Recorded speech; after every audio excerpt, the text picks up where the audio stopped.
Hey, welcome to the channel of Bird Dog Austria. My name is Fred Greusenbrunner. I'm from Austria. I'm the pilot of a Cessna Lima 19er Oscar 1 bird dog. This is my baby. It's a 1953 bird dog, an A model that flew for the United States Army. My dad flew the bird dog for more than 20 years in the Austrian Army, and he collected more than 5,500 hours. Luckily, he was my instructor. Thanks, Dad. I'm also a member and safety director of the International Bird Dog Association. Our mission is to keep the stories of the pilot that flew the bird dog in combat alive. This series here now is called Cessna Oscar 1 Lima 19er Bird Dog Legends over Vietnam. We want to keep your stories alive for the next generation. Thank you for your service.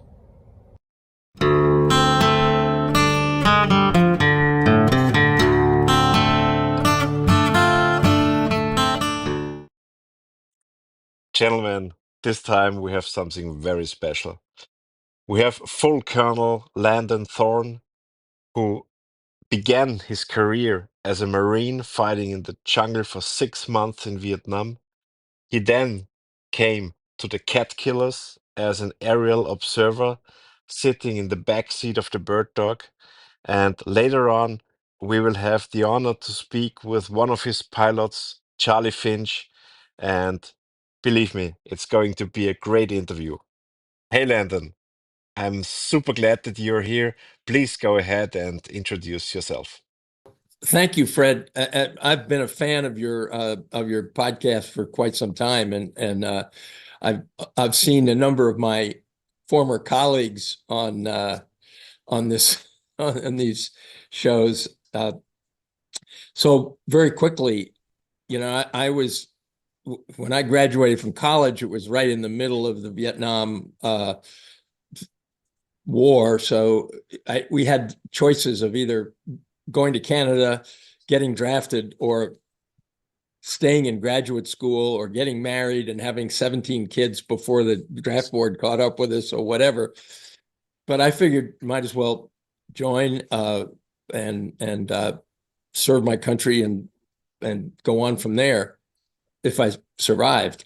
I chose the Marine Corps because my grandfather had been a career Marine, First World War era. He had quite a career, in the sense that he was a screw up from beginning to end. Although he had one great heroic moment in Vladivostok right after the First World War, when he attacked 4 Bolshevik divisions with one company and drove them away from Vladivostok. So Wow. his reward was advancement in one position in the promotion board. No big medals or anything, but he loved the Marine Corps until the day he died. So he always gave us a sense of being a Marine. So I joined the Marine Corps. Which year? I joined I went to OCS in 1967. I had been an enlisted man for a year before that, but essentially it was on a track to become an officer. So and then I went to finished OCS in the summer of 67 and went to what we call the basic school in November of 67. And that's where every Marine officer is trained as an infantry officer before they go off to learn any other skills. So that's where you go for 6 months to the basic school. In our case, everyone knows the fantastic movie of Kubrick, Full Metal Jacket. Yeah. How can we imagine? Was Full Metal Jacket just Hollywood, or were there some parts that were really like this? Well, no, Full Metal Jacket, for that era, especially in the boot camp scenes, was quite realistic. Yeah. first of all, Lee Ermey had been a drill instructor in the Marine Corps. I didn't know that. Yeah, and what happened, he was hired by Kubrick to train an actor to be a drill instructor. And the actor could never get it. And so Kubrick said, well, wait a minute, why don't we just cast that guy? Because I mean, he's the real deal. So Ermey became, I mean, he became an icon from that movie. But he was very typical of of a drill instructor of that era. Today, a lot of the profanity and some of the other things have been, it's taken out of the, they don't do that anymore. They still use very forceful communication. And the reason I'm very familiar with this is because after Vietnam, my first assignment in the Marine Corps was back at Parris Island as a series officer on the drill field, training recruits. So I lived through guys, and so those drill instructors were very much like the Lee Ermey that you see in that movie. Very real. And so for our generation, Ermey is an icon. Yeah, definitely for me too. It wouldn't play today because we have a different approach to kinder, gentler. But back in those days, it was and physical. You weren't supposed to actually hit anybody, but how can I say this without getting in trouble? But it happened. Yeah. Yeah. We were supposed to be on the guard for it to prevent it, but it did happen. And this training took 6 months? No, for officers, it took 6 months after, as those actually, they had abbreviated it. It was normally 13 weeks. They had abbreviated it down to just about 9.5 or 10 during the Vietnam War because they wanted to pump people through very fast. We're talking about basic training. By the time I left Parris Island, we'd gotten it back up to 12 weeks or something because the war was now late 1969, early 1970, and the Marine Corps involvement in Vietnam was changing. But essentially, they were just running them through there. And then after Parris Island, they'd go up to infantry training regiment in Camp Lejeune and learn the basic skills of weaponry or tactics and stuff like that. But did you also have a kind of survival training?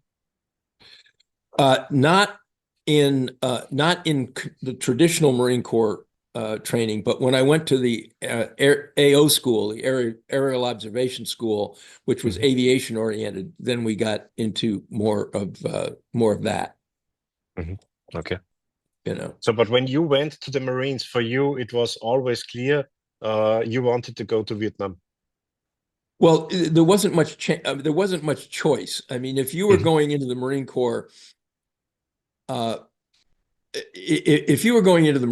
particularly as a second lieutenant, I mean, and especially also in the combat arms. So if you were either infantry or artillery, or you were 99.9% guaranteed you were going to Vietnam. There was no choice in it. In the Army, it was different. In the Army, you might go to Vietnam, or you might go to Germany, or you might go some other places. But the Marines, you were going. Okay. Because, I mean, the attrition rate was pretty high among second lieutenants. People were dying, and they needed to get people into the field. Which weapons did you carry?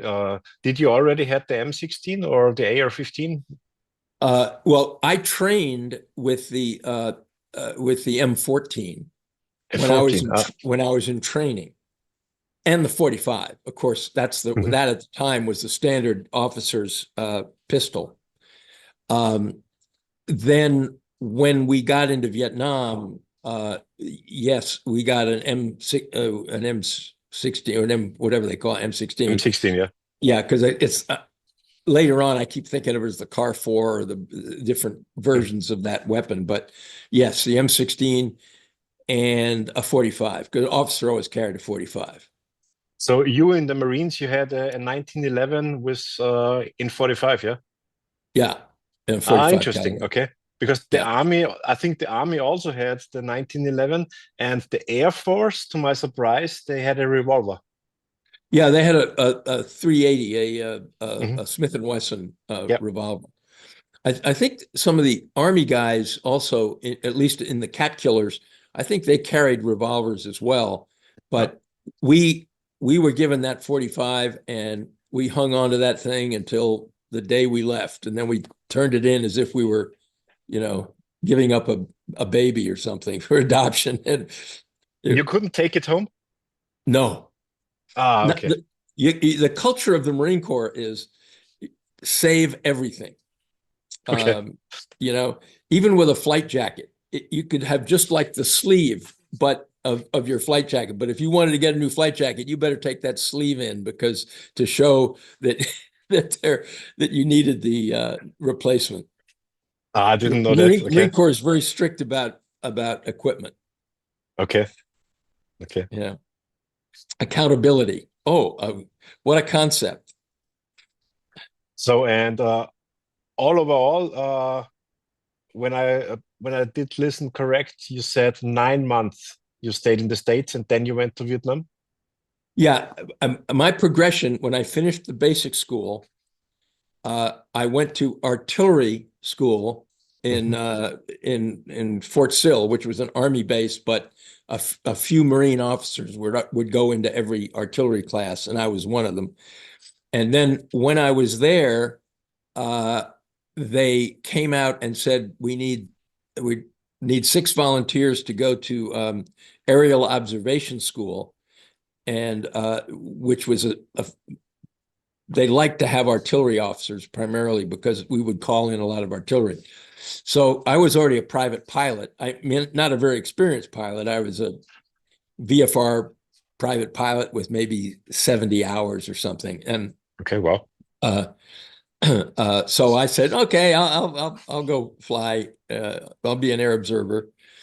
And so I went to the aerial observation school and then went directly to Vietnam. but this is interesting. I always thought that they asked those guys like you in Vietnam, do you want to become an aerial observer? So, but they asked you already in the States. Yeah, yeah, and you could come out of the field and train OJT to be, Mhm. you'd be assigned to a unit, and then you'd get trained by one of the air observers that was already a school trained air observer. But we were referred to as school trained air observers. Yeah. Now, when I got into country, here I show up in country and I got my camouflage on and my little gold wings and everything. And there's an assignment officer. We get off. We spent the night next to the airport, but we then went to the assignment officer, and he was in a little house, and we're all the lieutenants are all lined up, and one of my dear friends was the first one in to see him, and when he came out, his face was ashen white, and his eyes were this big, and I said, well, "What happened, John?" And he said, "I'm not going to fly. I'm going to 19 being 1st Battalion, 9th Marines, that were also known as the Walking Dead." Uh, and so uh, so the next thing is I go in and I come out and say, what are you getting? I'm going to 1-4. I was going to 1st Battalion, 4th Marines as an infantry officer. So here, the first 5 of us get there with our wings and everything, and we go out to the infantry or instead of going to fly. So that was a little bit of an eye opener. But this is also an eye opener for me because I always thought when you want to become a backseater in the bird dog as an aerial observer, you had to be on ground before. So there were people that went directly into the bird dog. Yep. In fact, there's some. Okay. In fact, a very good friend of mine who is a friend of Charly Finch too, as well, because we all flew together. he was one that got assigned to fly first. And then when I came back out of the bush to fly, then he went and got his tour in the on the ground. Mhm. So, but all of us had been trained as infantry officers in the United States, so we had a feeling for for infantry tactics and being. But yes, in some cases, some of us went right to the infantry, and others went to fly and then went out to the infantry or the artillery as FOs uh, uh, after flying a little bit and then coming back to fly. So, but when you were in the States, you were already sitting in the backseat of the bird dog? I had never sat in a bird dog until my first mission with a cat killer. Okay. Because we trained in Hueys, primarily UH-1s was our training platform when we were flying. And I mean, we flew in some other aircraft, but the primary trainer for us was the UH-1E. Yeah. And I mean, now I'd flown tail dragging Cessnas and other airplanes, J-3 Cubs and things as a private pilot. So it wasn't totally a new experience. But the first time I ever got in an actual L-19 or Oscar 1 was in Vietnam on my first mission with a cat killer pilot. Okay, interesting. Very interesting. Okay. Yeah. And, we had to sort of figure out how the radio, because we had a little bank of radios on the right-hand side and, and a few odds and ends that we needed to figure out, reach out and grab we had a rack of smoke grenades on the outboard side of the airplane so you could reach out and pull one off when you ran out of rockets and, throw it out the window to mark a target. So, but let's now come to Vietnam. So, when your training in the States was finished, did you have some time to go home for 4 weeks or so? Yeah, I had. I think I had a couple of weeks where I went home and just had a little vacation and then off. But I knew exactly what day I had to be in California to go. Okay. I had orders. And how was it to get to Vietnam? Because everyone is telling me the first thing they recognized when they went outside of the plane was the smell. Yeah.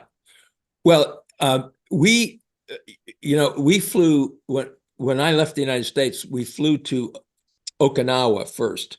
So we spent a few days in Okinawa, turning in our, putting our main uniform package and everything, keeping it stowed there. So, there was some shots and some, processing. And then we flew into Vietnam from Okinawa, landing in Da Nang. And yeah, I mean, the two things I remember is the odor, the smell. And because in Da Nang, you also went by Graves registration. So it had a particular odor. And then also there were a group of guys that were going to take that airplane out. And of course, when we got off as the newbies, a big cheer from them went up, and things like "You'll be sorry" and all this kind of stuff, because they were getting out and we were day one. As you have to give people a hard time, right? And then it was all pretty simple. We spent the night, and then the next day we flew by C-130 up to Dong Ha, where that's where I was going to be assigned and everything else. So, and I remember one of the things about Dong Ha was within artillery range of North Vietnam. And so if you remember, Charlie and some of the other guys were talking about, flying up to the DMZ. They they would fly right up over Dong Ha, because part of what their mission was at the time was suppression of artillery. Because and so when the airplanes would come into Dong Ha, there would be very often a 152 long range North Vietnamese artillery coming into Dong Ha at the airport. And so we had some artillery coming in when we landed there. So it was you go from kind of flying around, and now it's actually, things are going bang around Wow. you, and and you jump into a trench, and they had a trench along the side of the runway you could jump into, and that was. Then I knew I was Now in you're there. Vietnam. Yeah, I was there. And was everything pretty good organized? So when you came out, did you have to wait and wait and wait? It was, it just gets sort of crazy from there. So Dong Ha was the northernmost big combat base. There were bases, there were artillery bases, things all the way up to the DMZ. But so we got in a truck and drove back down to Quang Tri to get assignments and get weapons and gear, because otherwise, at that stage we were just carrying a sea bag and our orders. We didn't have a weapon or anything. Really? Okay. And so we went down to Quang Tri. We get assigned, and I think my first impression when we came out of the air base and got on the Route 1, which is the road that runs all the way from Hanoi to Saigon, now Ho Chi Minh City. There was a big garbage dump, and I mean, our trucks were going there dumping garbage, and there were hundreds of Vietnamese that were just wallowing in the garbage looking for stuff. And I mean, it made a huge impression on me. I just thought, oh my God, this doesn't look good. This is not going to be fun. But anyway, what are you going to do? You're there, and you got a job to do. So, what's very interesting to follow up on is it organized? So I get down to the 1st Battalion, 4th Marines headquarters in headquarters rear in Quang Tri. Then I get my camouflage uniforms. I draw a weapon, get some gear, and then they'd say, okay, your unit is on LZ Argonne. Where the heck is Argonne? So, and Argonne was all the way out in the Laotian border. So what I had to do was I had to go sit by the helipad and wait for a helicopter that was going to go out to what was called LZ Vandergrift. So, helos are coming in and going out, and the loadmaster would get out and say, we're going to Magic Mountain or Marble Mountain, or we're going to Dong Ha. We're going. So got one helicopter came in and said, okay, we're going to Stud. That meant Vandergrift. So I said, okay. And I get on that helicopter and we go out and we land at Vandergrift. At Vandergrift, there was a 1st Battalion, 4th Marines headquarters forward, because Vandergrift was out not far from Quai San and places like that. So I get there and check in and spend the night. And then the guy says, well, you got to get to Argonne. So I go back out to the helipad, and they're coming in, we're going to LZ Alpine, we're going to 881, we're going to Quai San, and finally a helicopter comes in and says, Argonne. And I get on the airplane going to Argonne. So Argonne was like all the way out on the Laotian border. And it was in a really hot zone. It was under attack all the time. So and I've never, I hadn't come into a hot LZ. Every day is a new experience.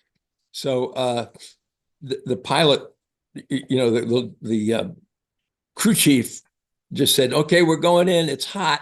So that meant get out fast because they didn't want to stick around. So we come, careening into Argonne on the upper LZ, and everybody piles out of the helicopter, and mortars are landing because you can hear mortars down in the valley, when there's no noise.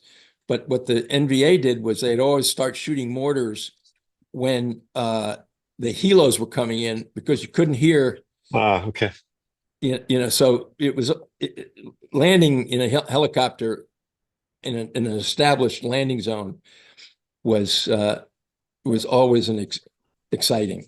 And so anyway, we get out and I go to check in, and the first guy I run into is a guy I'd been to university with, who was a lieutenant in the company I'm going to, Charlie Company, 1st Battalion, 4th Marines, a guy named Marlantis, and wrote a book called Matterhorn, which was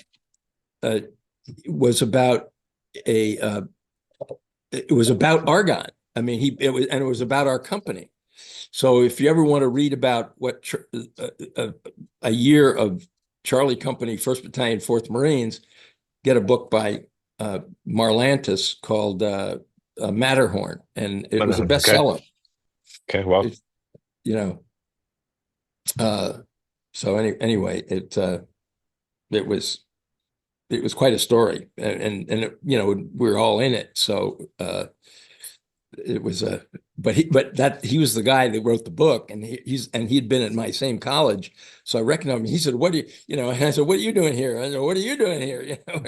Now we're supposed to be Ivy League educated, and now we're sitting in Vietnam on top of a mountain getting mortared. That wasn't supposed to be in the script. And you got all your gear now? What? Gear? Yeah. Yeah. I mean, I'm, helmet, pack, rifle, pistol. But since you jumped out of the helicopter, you didn't even have the 1911, nothing. Well, I had the pistol and the rifle. Yeah, okay. I was fully armed, and a flak Okay. jacket and everything else. Okay. How was it? How was it on ground? I only knew it from all those videos you see.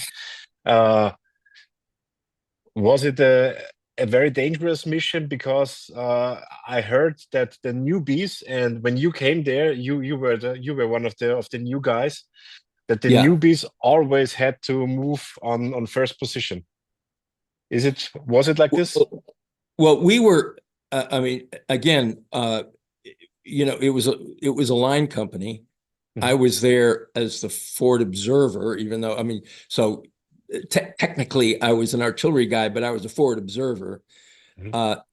And my friend Carl Marlantis, the author, he was a platoon leader at the time, so he's got a platoon, and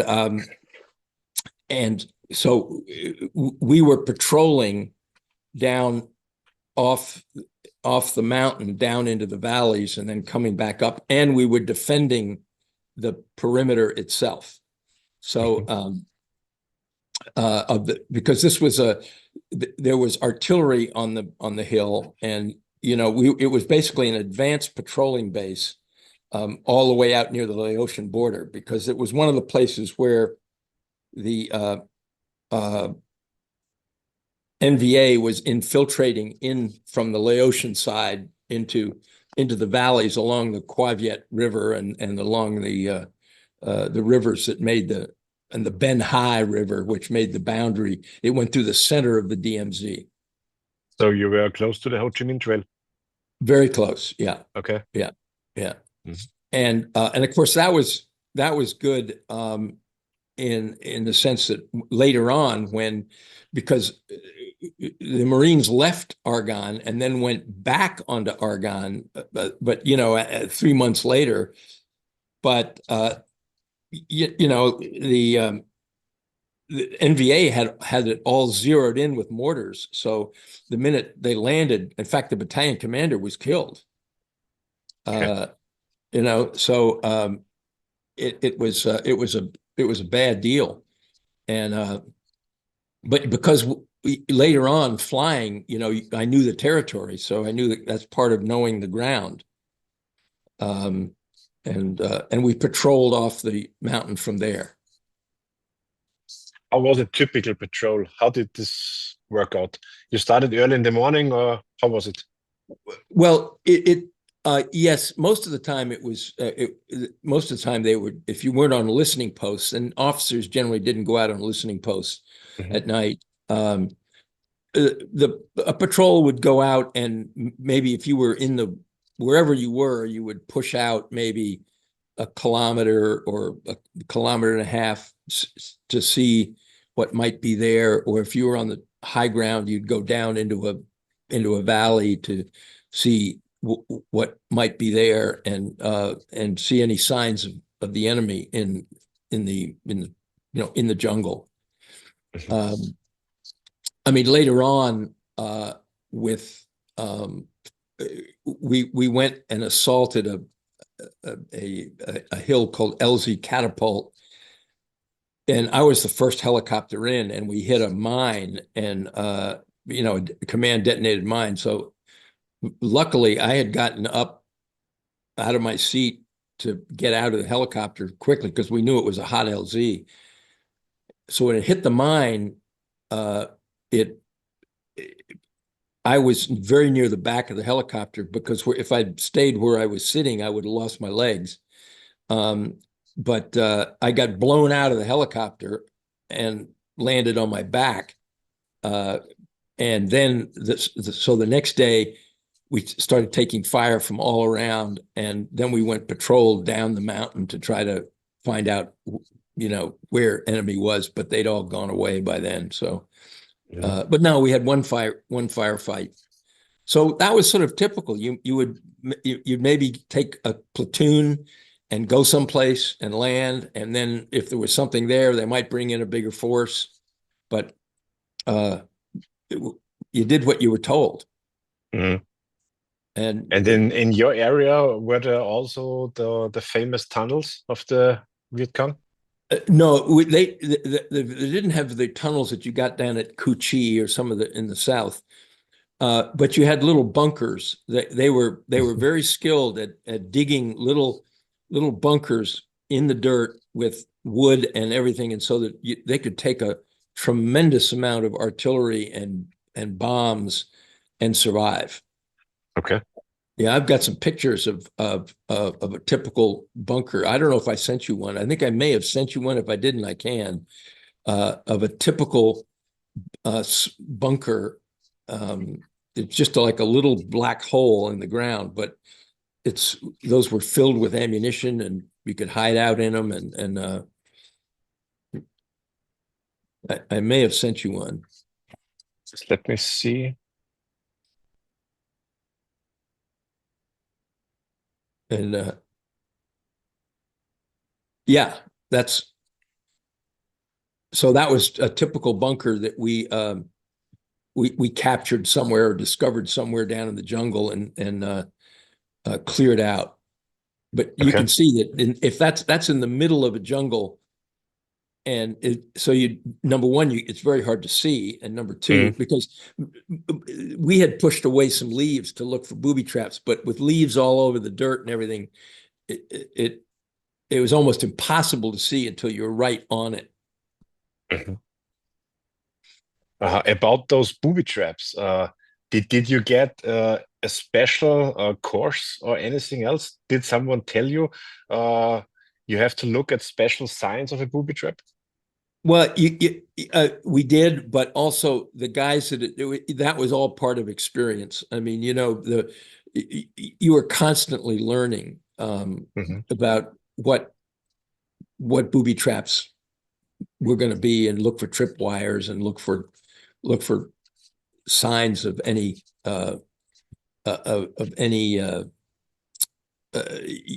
anything that might be a trigger or something like that. It was experience. You just learned experience and tried you get an eye for that, or?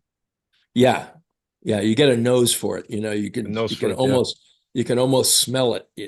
Okay. And then sometimes you can't smell it because your senses get very, in the jungle, your senses get very acute and very very heightened. And some guys could smell the enemy. They could be 50 yards away, but because they ate fish or something like that, you could smell those guys. Oh, wow. Okay. And we had dogs too. Occasionally we'd have dogs, and the dogs would alert right away.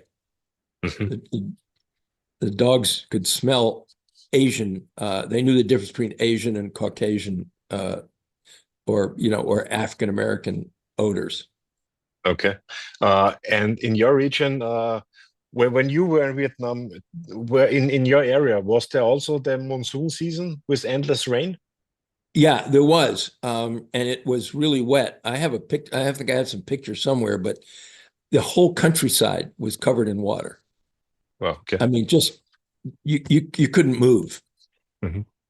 It was just, I mean, you could fly over it, but even then, you were flying through the rain.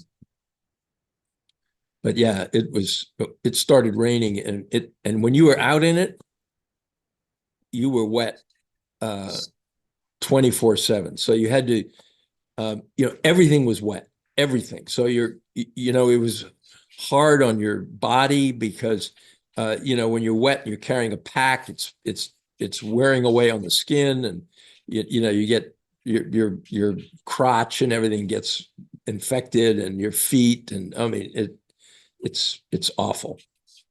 And what about all those wild animals there?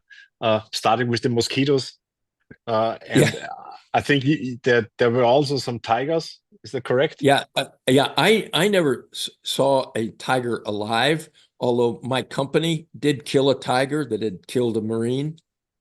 Oh, wow, really? Yeah. So and but we saw elephants. I Hmm. mean, the North Vietnamese used elephants as pack animals. Hmm. So out at Argonne, there were elephants that were wandering around because there were, in Laos there were a lot of elephants. Hmm.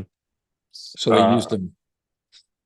There's one thing which always surprised me, and I also want to hear your opinion about that. Uh, when I thought it about the Vietnam War, is that the American troops they fought back the VVC and to hold the territory, but it wasn't about holding a territory. It was always about body counts. How Yeah. was it in your place? Well, the body count idea was, came in. It was one of those things that kind of crept into the plan or the assessments that were being done. Um, the problem with Vietnam in terms of not holding territory, because very often you'd go back, a company or a unit would go back and have to take another hill that had been on a month before and had left because they'd moved them someplace else, and the NBA would come in, or the Viet Cong or something would come in, booby trap it, and then or even occupy it, and then you'd have to go back and take it again. In my company, Hill 484 is a legend in their estimate, because when they had to go take it again, I was already flying. But yeah, we had to go take Hill 484, which was a big, huge battle. But it was you leave territory and then you'd come back to it. Hamburger Hill, which was an army outing that you heard about. It was like they get to the top of it after a big battle and losing tens upon tens of guys, and then they just leave it, and I mean it was that was really weird. So body count became the measure of victory, not seizing territory, because Vietnam was a 360-degree war. You didn't know, they could be here one day, there the next day, or something else would occur. But body counts are very easy to fake, and how do you measure them, and it's easy to say you got 10, you killed 10 when you only killed 2, and it doesn't kill the body count doesn't measure the will of the enemy. So the will of the enemy is what's really important, because if there's one guy that wants to fight, he's dangerous. Definitely. You know, we did learn after the war from reading some of the writings of General Giap from North Vietnam. We did learn that, you know, they lost tens of thousands of people at places like Khe Sanh and things like that.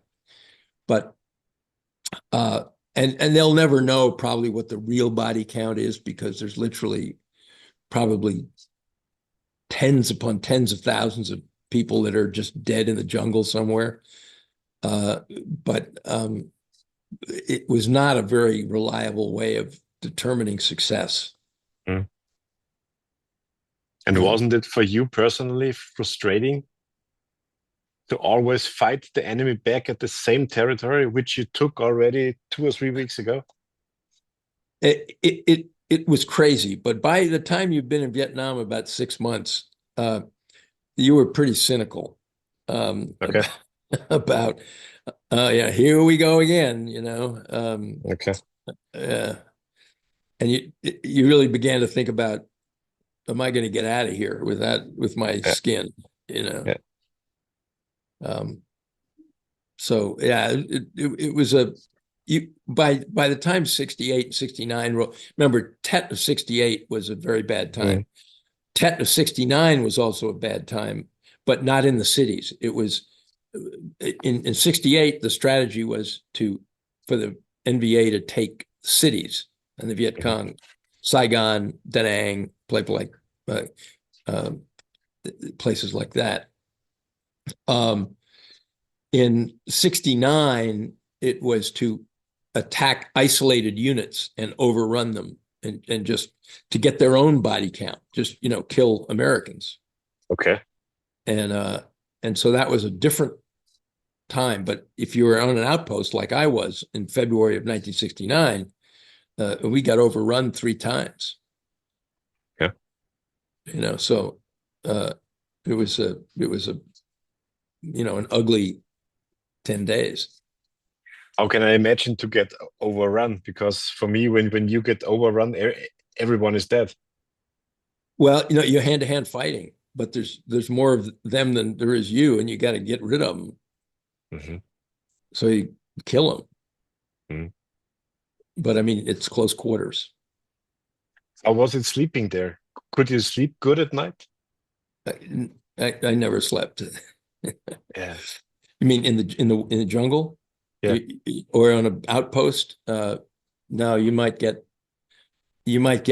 an hour if somebody else was alert and awake, but especially as the officer, you had to be ready to make a decision or to deal with stuff, and you get really tired, really exhausted. But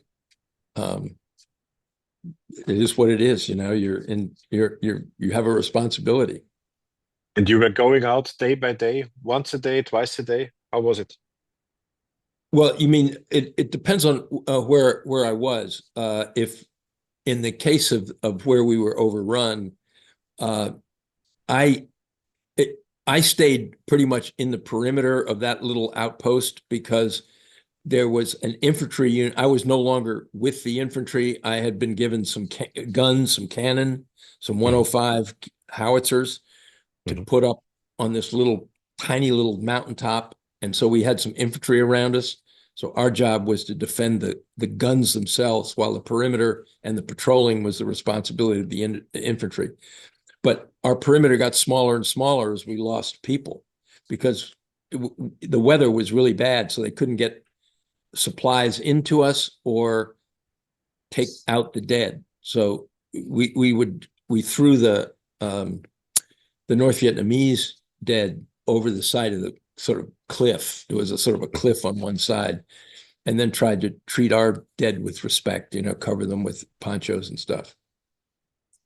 How was the enemy equipped?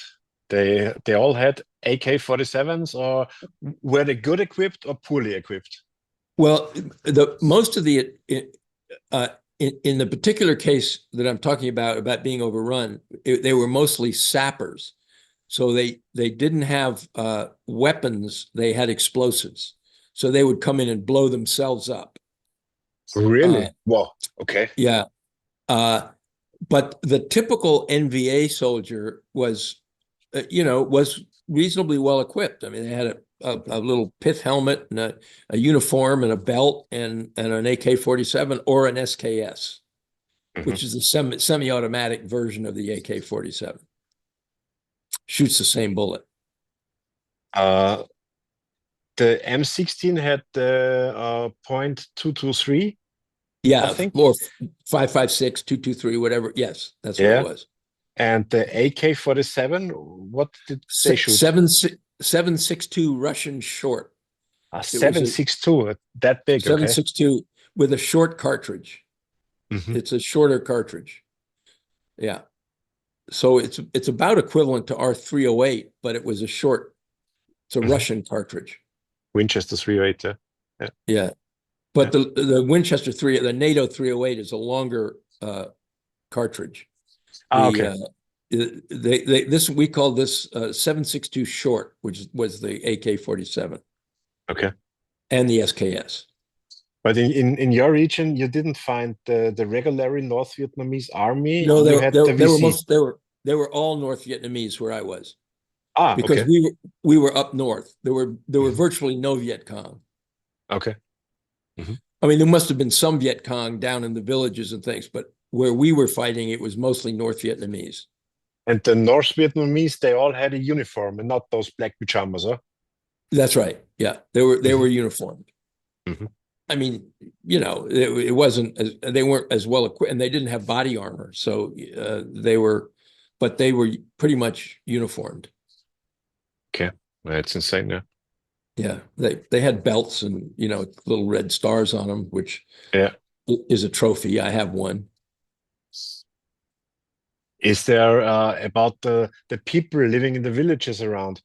How was it for them? Because I think it was super difficult for them because they had to make a decision for one or the other side, or? Well, up in the north where I was, it wasn't quite like farther south around Da Nang or all the way down to Saigon. So if you can think of the geography, the east side is the ocean, or is the South China Sea. Yeah. And then it was relatively flat, just rolling hills along the DMZ, and it was called Leatherneck Square, but there were those combat bases like Jiolin, Can Thien, those places that had artillery that were shooting artillery back at the North Vietnamese. There were some villages around there. Most of the villages were pretty well pacified, although I'm sure there were Viet Cong in the villages because, but it wasn't a problem for us. As you go farther west, then the hills start to get higher, and all the way out to the Laotian border, you now have mountains and jungle. So when you're in the mountains and jungle, you're dealing, there are no villages. They're just, you're dealing with whoever you run into. Okay.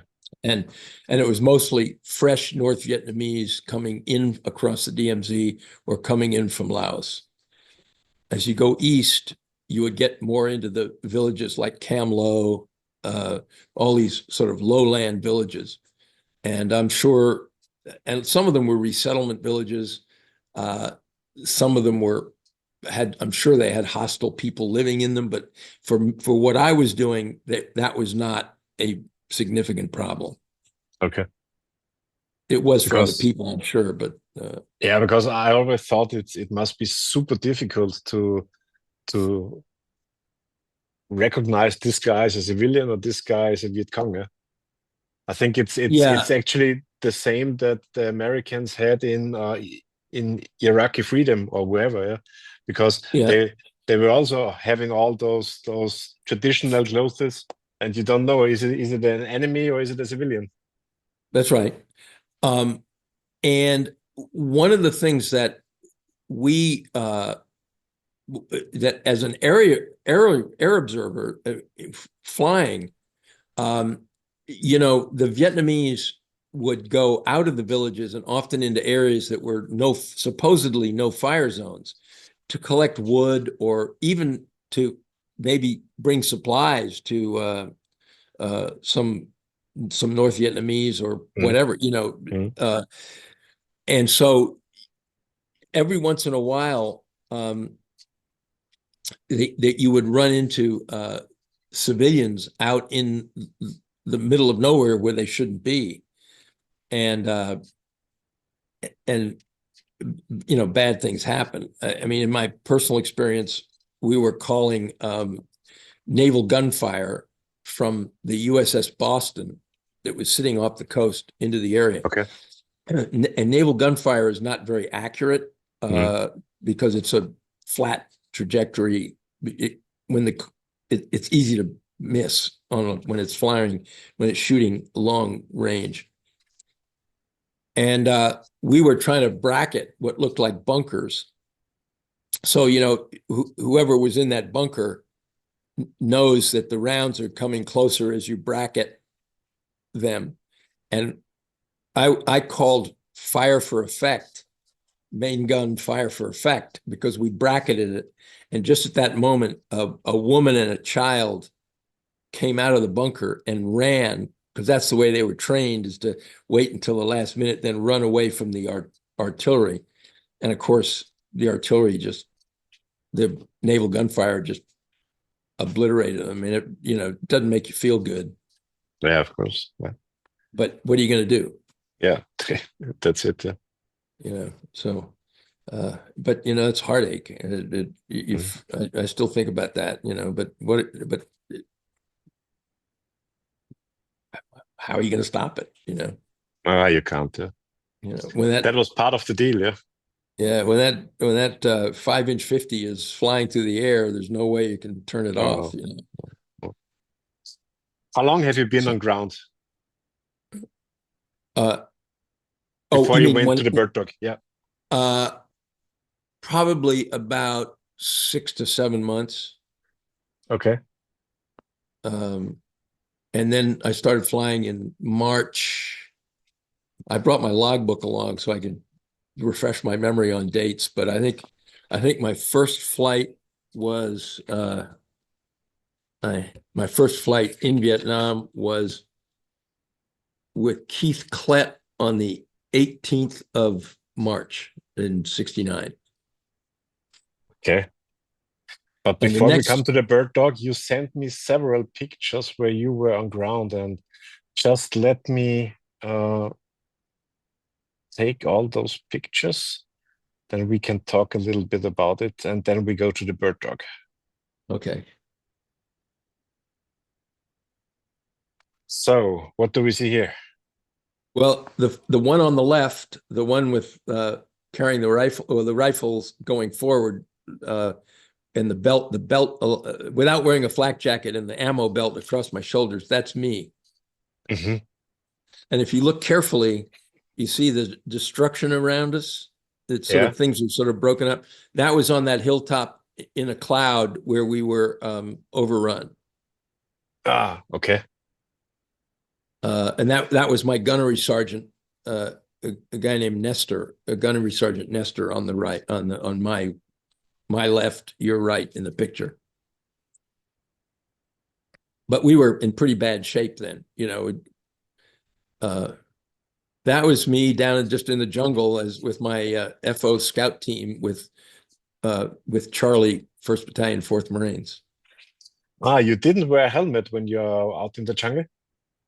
I had a helmet, but I think on that day I was coming back from a patrol, and we didn't wear helmets on patrol. You could, so but we didn't. I didn't. It was your choice? Pretty much, yeah. Okay. Okay. And the background was the typical jungle near to Laos, or? Yeah, it was kind of that was in a valley, so there's more grass than trees, but yes, that was in a valley. But that's very typical of what would be there. It must be super hard to find here booby traps because everything is covered with this grass. Yeah, but human beings, even North Vietnamese, they have a way of traveling. They travel the animals and humans travel the easiest way. Yeah. So they're most likely going to follow a path. Mhm. So if they're going to booby trap something, they're going to booby trap the path. And so that's Yeah. what you have to, you go on it, but you watch for it. So you never went on a path, you always went beside? No, we would go down the pathways, Okay. but we'd keep our eyes out for what looked like booby traps. Okay. I mean, that was just part of a skill set. You get very sensitive. You mentioned that I looked very bulked up there, but that's because I'm wearing a flak jacket. Yeah, but you're looking like a bulldozer here. Yeah, and I shouldn't have been wearing my cover with a rank on it, but that was a place where we were patrolling, and I had taken my helmet off and just put my hat on. We call them a cover in the Marine Corps, but so some guy took the picture, and but you're having I a would shotgun. I would not have worn rank when we were actually patrolling. Yeah, of course. Yeah, because then you're a number one target if they see. Number one, yeah. Yeah, of course, of course. But I see that you're having here a shotgun. Yeah, that's the old whatever is Mark II or something, the trench gun, the 12 gauge 12 gauge pump, which was good in close quarters in grass and things like that, because you could make a big hole. Yeah, definitely. This was your standard gear when you went out? No, where I was in that particular place was shotguns were we just a number of us carried shotguns. I just borrowed it from the armory, and carried it for a couple of days in that part of the world.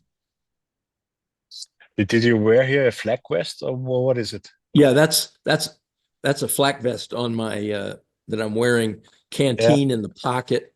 Of course, it's not zipped up, so you get sloppy.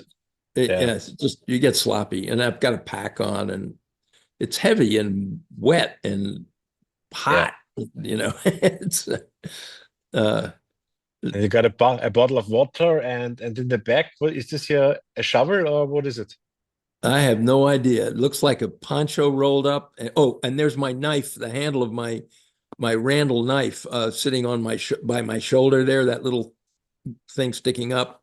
Ah, that's from the knife. Ah, okay. Yeah, that's a pack. I was attached to the side of my pack. Okay. Yeah. Wow. That's me. Yeah. And that's what we were fighting for Playboy. Yeah, definitely. But I sent you that picture because that would look more like typical jungle. Yeah. That's what the jungle looked like. So, but when you're out on patrol, you also slept outside in the jungle, or was it not so common? Yeah. No. You'd sleep out in the jungle. We used poncho liners, which were just the best military invention ever made. Mm-hmm. You can still get them, I think, but they were sort of a down-filled camouflage blanket, very light. They would dry, and they would keep you cool when it was hot, and hot when it was cold. And they were the size of a poncho, so you could tie them into your poncho and make a waterproof wrap to sleep in. Ah, cool. Okay. Yeah. And some of us carried little shelter halves, so we could make a tent out of two ponchos, and if the rain was really, really bad.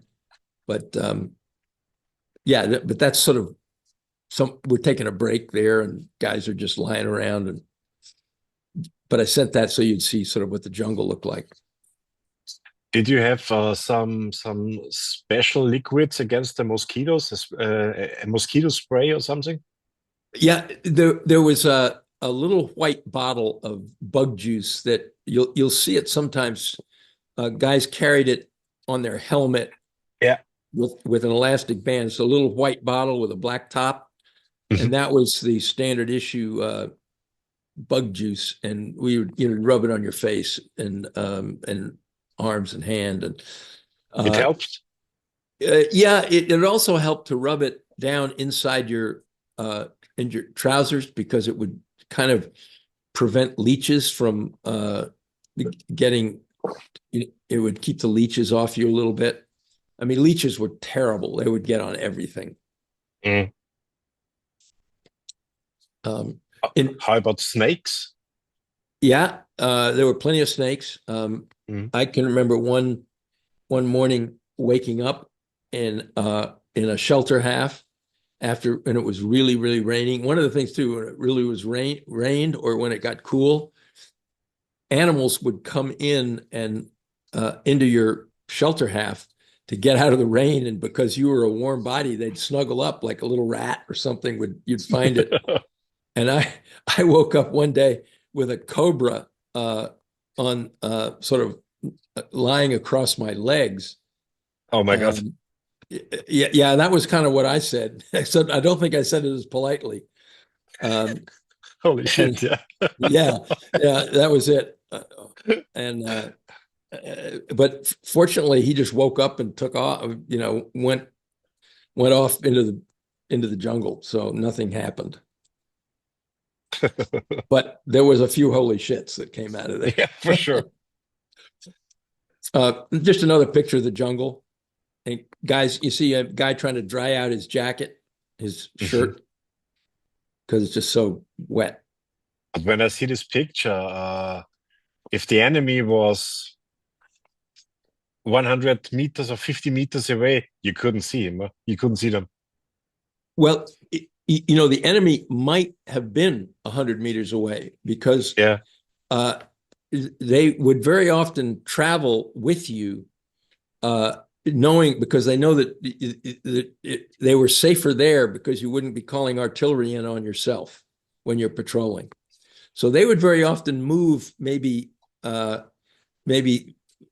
200, 300 meters outside, away from where you were moving, and it kept them. They felt safe. They wouldn't attack. They wouldn't attack, but they would be there. So it could very well be that straight out into that wood somewhere there was a small unit of North Vietnamese. This was a tactic, I think. Was it Charlie? I don't know. But one pilot told me that it was a tactic of the VC and also the NVA to get as close as possible to the American troops, so that they couldn't put in airstrikes. That's right. That would they would do that, and in the jungle like this, they would probably be moving along. They would know that we would not have, our flank security would not be more than 50 meters outside of the main unit, and so they would put themselves at 150 meters, and they know that we wouldn't call artillery in that close, so they didn't attack. They sort of followed you along. So when you were there on the ground, did you also often call a forward air controller? Yeah, or a bird dog or whatever. We would use if we needed to have eyes in the sky, we would call the artillery. If we needed. So, okay, again, my job as FO, if I was engaging the artillery directly, then I would be controlling the mission. So I would be calling in the grid, calling in the deflections, calling in the corrections to the artillery. However, if I couldn't see, and what we were trying to engage was hard for me to do it, I would communicate with the bird dog or with whatever was up there, maybe a Hughes 500 or something, but generally it was a bird dog. and give them the grid that I thought needed to be attacked, and then they would take over the mission, and we would just they would monitor our frequency. Because the radios in the bird dogs, we were monitoring 4 frequencies. We were monitoring a UHF frequency, 2 VHF frequencies, and I'm just going to plug my charger in here. I'm trying to think, and we had one other aviation. Oh yeah, and we were monitoring GUARD, which is the aviation equivalent of the military equivalent of 121.5.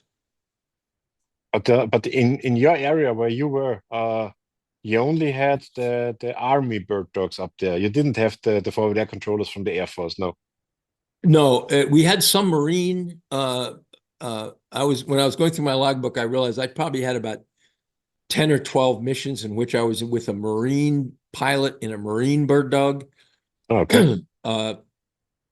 We were trained in the OV-10, but I never had any OV-10 missions in Vietnam. Bronco, yeah. Yeah. But most of the bird dog support in the northern part of I Corps, which was the northernmost part of the country, was coming from CATKILLERS. Okay. You know, and VMOs, and the few Marines were coming from VMO 6, which was stationed at MAG 34, MAG 33 or something at Quang Tri. So they had a few bird dogs there. But where you are going in the jungle, you were only Marines. You didn't have a mixture between South Vietnamese fighting with you? Oh, in this case, no. Well, we would have one.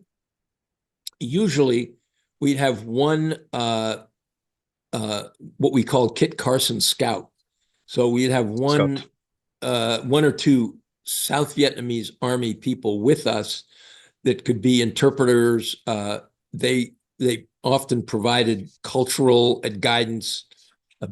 Many of them had been previous Viet Cong. Really? Okay. And as I know, this probably sounds racist, but the dog handlers would have the Asian guys treat their dogs very badly, so the dogs hated Asians. Really? Okay. you know, so the dogs were trained to just hate Asians. Interesting. Okay, very interesting. You know, they'd have you take a German Shepherd and little Asian guy, a Kit Carson Scout. You have the dog chained up, but you know, the Asian guy comes out and hits it once over the side with a stick, and that dog is going to eat every Asian he can find. I mean, I'm sorry for my Asian brethren, but that was part of the way of sensitizing the dogs. This was your platoon? This was for a little while. I had some mortars, so those are all a mortar team, and that's on the top of Hill 484 that eventually the Marines left, and then my company had to go back and take, and it was a very big battle. But at the time, we were on top of 484. But when I look here in the background at the trees, oh my God, this must really have been a big battle. Oh, it was, yeah. That was after like 4 other battles over a period of a couple of years. Wow. So, you know, it's one of those typical things: go in, take the land, go away, come back when you need it. I mean, it's just a mess. Okay. And those are 81 millimeter mortars. Wow.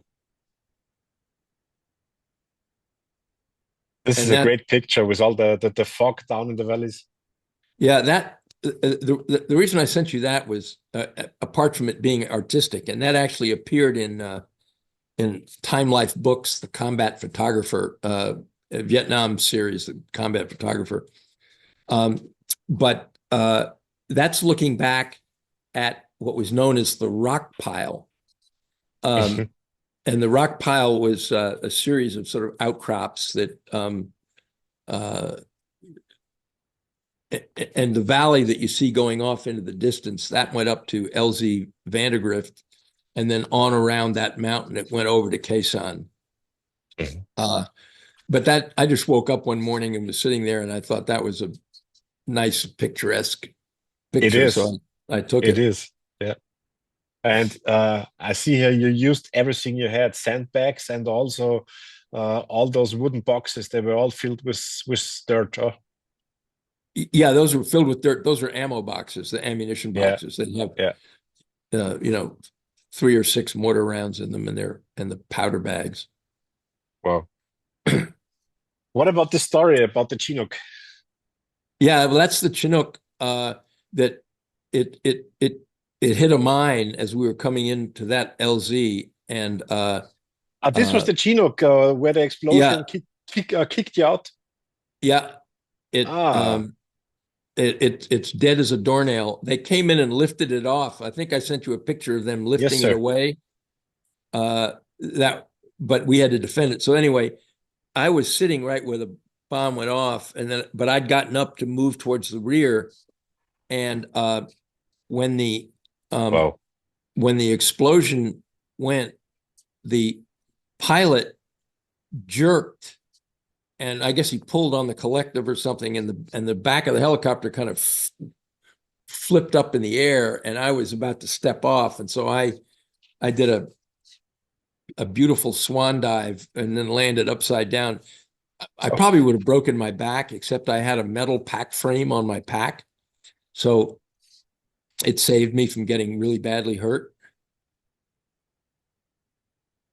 I didn't know that they were also using the Sikorsky Sky Crane, Yeah, the but that's cool. CH-54.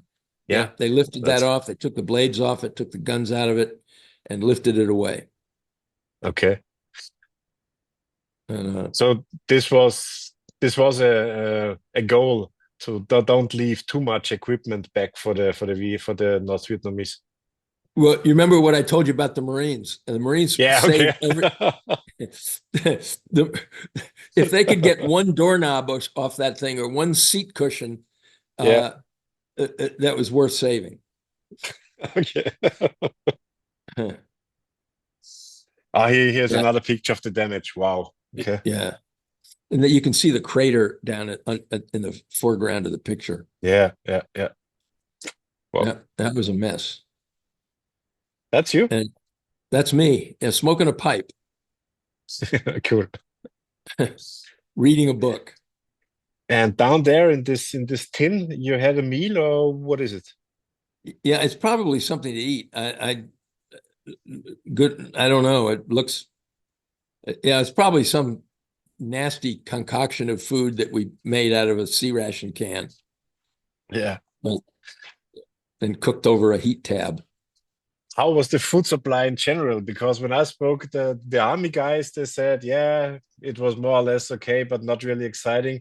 But I had the honor to speak with 2 guys from the Air Force, and phew, they had everything they wanted in the Air Force. How was it with the Marines? Well, the Marines were everything we ate in the field was sea rations, so they come in cans, sort of. And they're very heavy, so we tried not to carry as too much, because if you've got to carry a couple of mortar rounds, a lot of ammunition, you got your helmet, and your weapon, and all kinds of stuff, and then you got to carry your 3 or 4 days worth of food. It's a huge load. So Yeah. and they come in square boxes with a can of a main meal, and then maybe a little accessory pack that had toilet paper, some chewing gum, salt, pepper, and cigarettes, a little 4-pack of cigarettes, and then maybe some biscuits and some jelly or something, like, it had variations. But what we did was we actually kind of we took socks and we put the cans down in the socks and tie them together so that you could sort of, like saddlebags, you could put them over the top of your pack, and it made it easier to carry. But we Okay. we had food and we could get resupplied, but you couldn't carry, you didn't have a lot of supplies because it was just too heavy and you had to carry so much ammunition and stuff. Okay. So, but it happens that you went out for 3 days, 4 days. Yeah, well, you could be in the jungle a month, but Oh, wow. Okay. and get resupplied every 3 days or something. Mm-hmm. Mm-hmm. And you get water.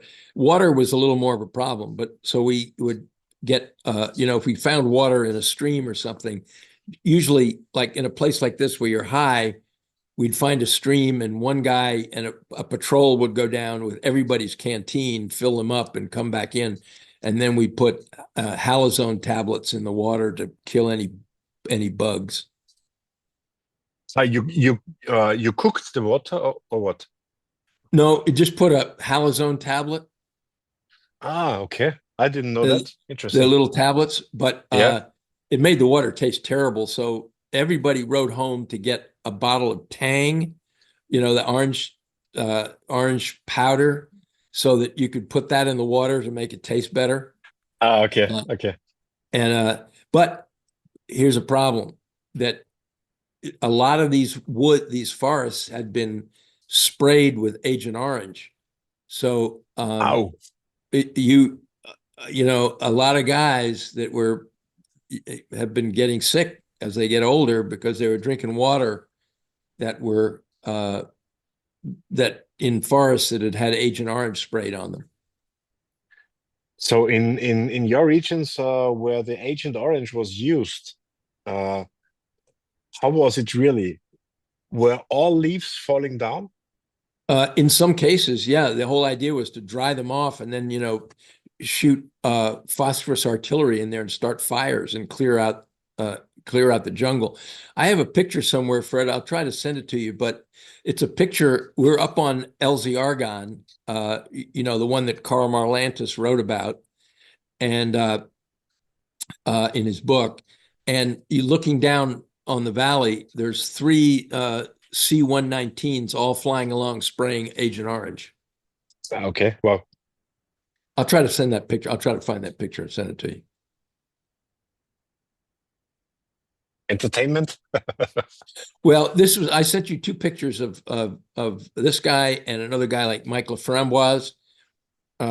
These were two dear friends of mine who he was killed. This one in the picture was a dear friend.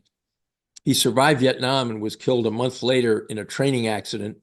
He went back to the air observer school and was killed in a helo crash. And then Mike Laframboise, the guy, there's a picture of a guy actually flying in an airplane in a helmet that I sent you. And he was killed like a week before he was supposed to go home. He took a bullet up through the up through the airplane and bled out. I think you mean this picture, yeah? No, that's me and another guy. We were pointing to bullet holes in the back of the airplane. It's a picture of a guy in a helmet. Well, let me check. With a big smile.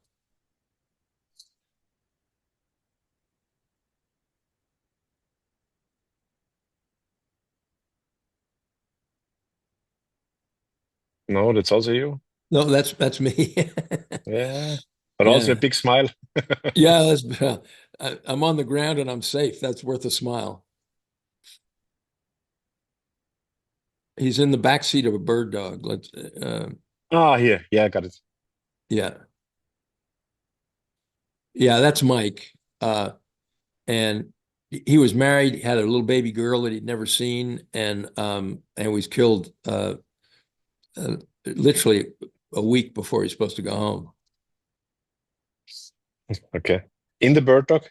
In the back seat of the bird dog. Yeah, he took a bullet up through the leg and bled out. Oh my God. Okay.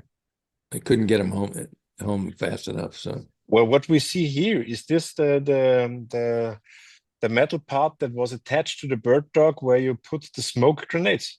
Yeah, that's it. That's a little rack for smoke grenades. Interesting. Okay.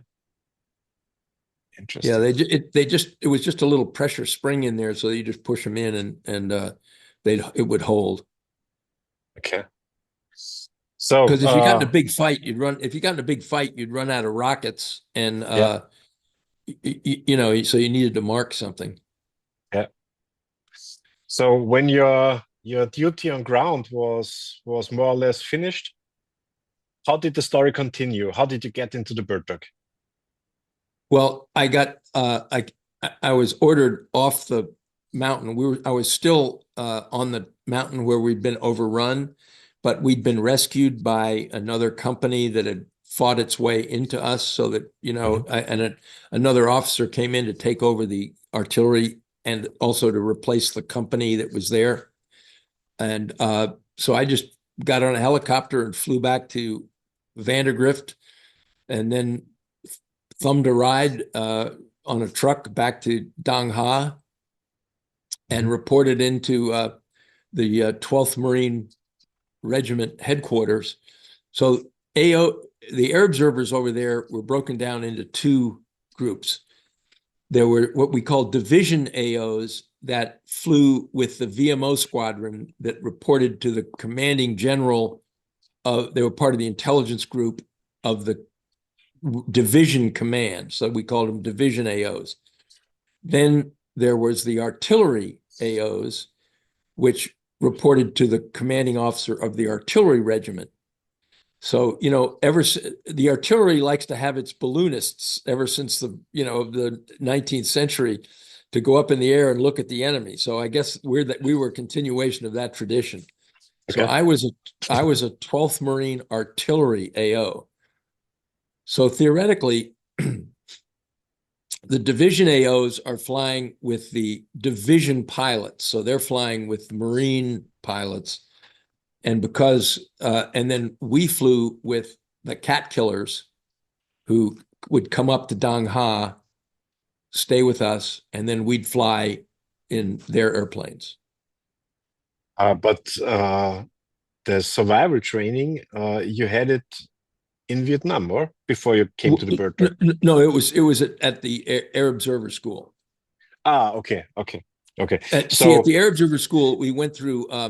We did ejection seat training, because if we were going to be in the Bronco, we would need ejection seat. yeah, We did water training. We did the Dilbert Dunker, where, you know, you go down, you hit water, and the canopy, you flip upside down, yeah. and then you did, you know, some basic survival training and all of that stuff. But that was in the United States. Okay, okay. So Yeah. how was it to get to the cat killers? Well, my first mission was more or less of an orientation mission, because I didn't know. I mean, you know, for one, I'd never been in a bird dog, and I had to sort of get used to the radio. So they took me on a flight that was just a reconnaissance flight around the tactical area of responsibility, and the pilot was Keith Klett, and you know, a guy I've seen later after the war. I haven't seen him, but been in touch for a while, but he's, I think, still around. The second flight was with none other than Charly Finch. And that was a little more exciting, as anytime you went flying with Charlie. I don't know what it was, but Finch would just get everybody in trouble. He'd get shot at. You know, he acts calm and like nothing happened, but I tell you, every gray hair here is due solely to Charly Finch. So my second and third flight were with Charly Finch, and the first one was with covering a convoy, and the convoy got hit, you know, by a mine, and got blocked and couldn't move, and, you know, one thing led to another. So you learn pretty fast. I mean, you just learn. You just got to learn OJT, you know, and the pilot, we had very good rapport with the pilots. So, you know, we talk back and forth and they teach each other. And I'd tell him about the ground, or he'd tell me about something else. And, over time, after half a dozen flights, you're just, everybody's working together. And you always flew with Charlie, or did you change the pilots? How was it? No, I flew with a lot of guys from, it was who, they would come up with a couple of airplanes, and our scheduler would schedule a flight, and their scheduler would be scheduling a flight, and then we'd marry up, and I'd just fly with whoever whenever we were matched up for a given flight. But you'd fly pretty much at least once, if not 2 times a day. Missions were about 2 to 2.5 hours. Mhm. And you had 3 hours, more than 3 hours of fuel on board. So everything was good. Yeah, but for sure, it was a very big advantage that you had been on ground before, because you exactly knew what's going on with the guys down there. Yeah, well, you knew that, and you also knew, in fact, one time with Charlie, we were kind of attacking a supply dump that was kind of like down in a valley, and he was kind of barely skimming the top of the hill and then pointing the nose down into the valley, shooting a rocket or dropping white phosphorus grenades to get the stuff to burn, and then just at the last minute, power up, nose up, and kind of going up over this big rock outcrop. And then when the stall buzzer ran, kind of heading off to the left. And then we did that about 3 or 4 times until one of the bad guys said, well, these guys are stupid. And man, they lit us up. I mean, we were just bullets flying, not one hit the airplane, but we didn't know for sure, but it was like, oh my God. So on our way back, we said, we better get out of here. This is, we're not that stupid. And on the way back, I knew where one of my former scout teams was on the ground, which was going to be right where so in case something quit, I got in touch with them so I could have a group that would rescue us if we had to go down. Mhm. But fortunately, not one single bullet hit the airplane. But I mean, it was like being in a popcorn, bag of popcorn. It was pop, pop, pop, pop, pop, all around us. It was, oh my God. I think even Charlie got his attention. This was the supersonic boom of the bullets, or when they pop. Yeah, the right. snap. They snap. Yeah. Snap. Okay. Yeah, it was. It's amazing we weren't hit, but they came very close. Gentlemen, I promised you a surprise. I asked Charlie if he would do an interview together with Landon. Here we go.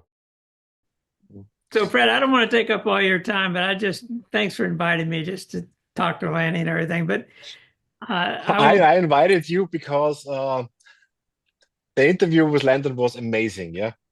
And there was one sentence I can't forget, and he said, "Look at all my gray hair." Charly Finch caused that.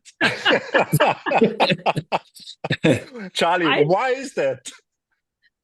I don't think I did, but I think any mission up there would give gray hair to a lot of people.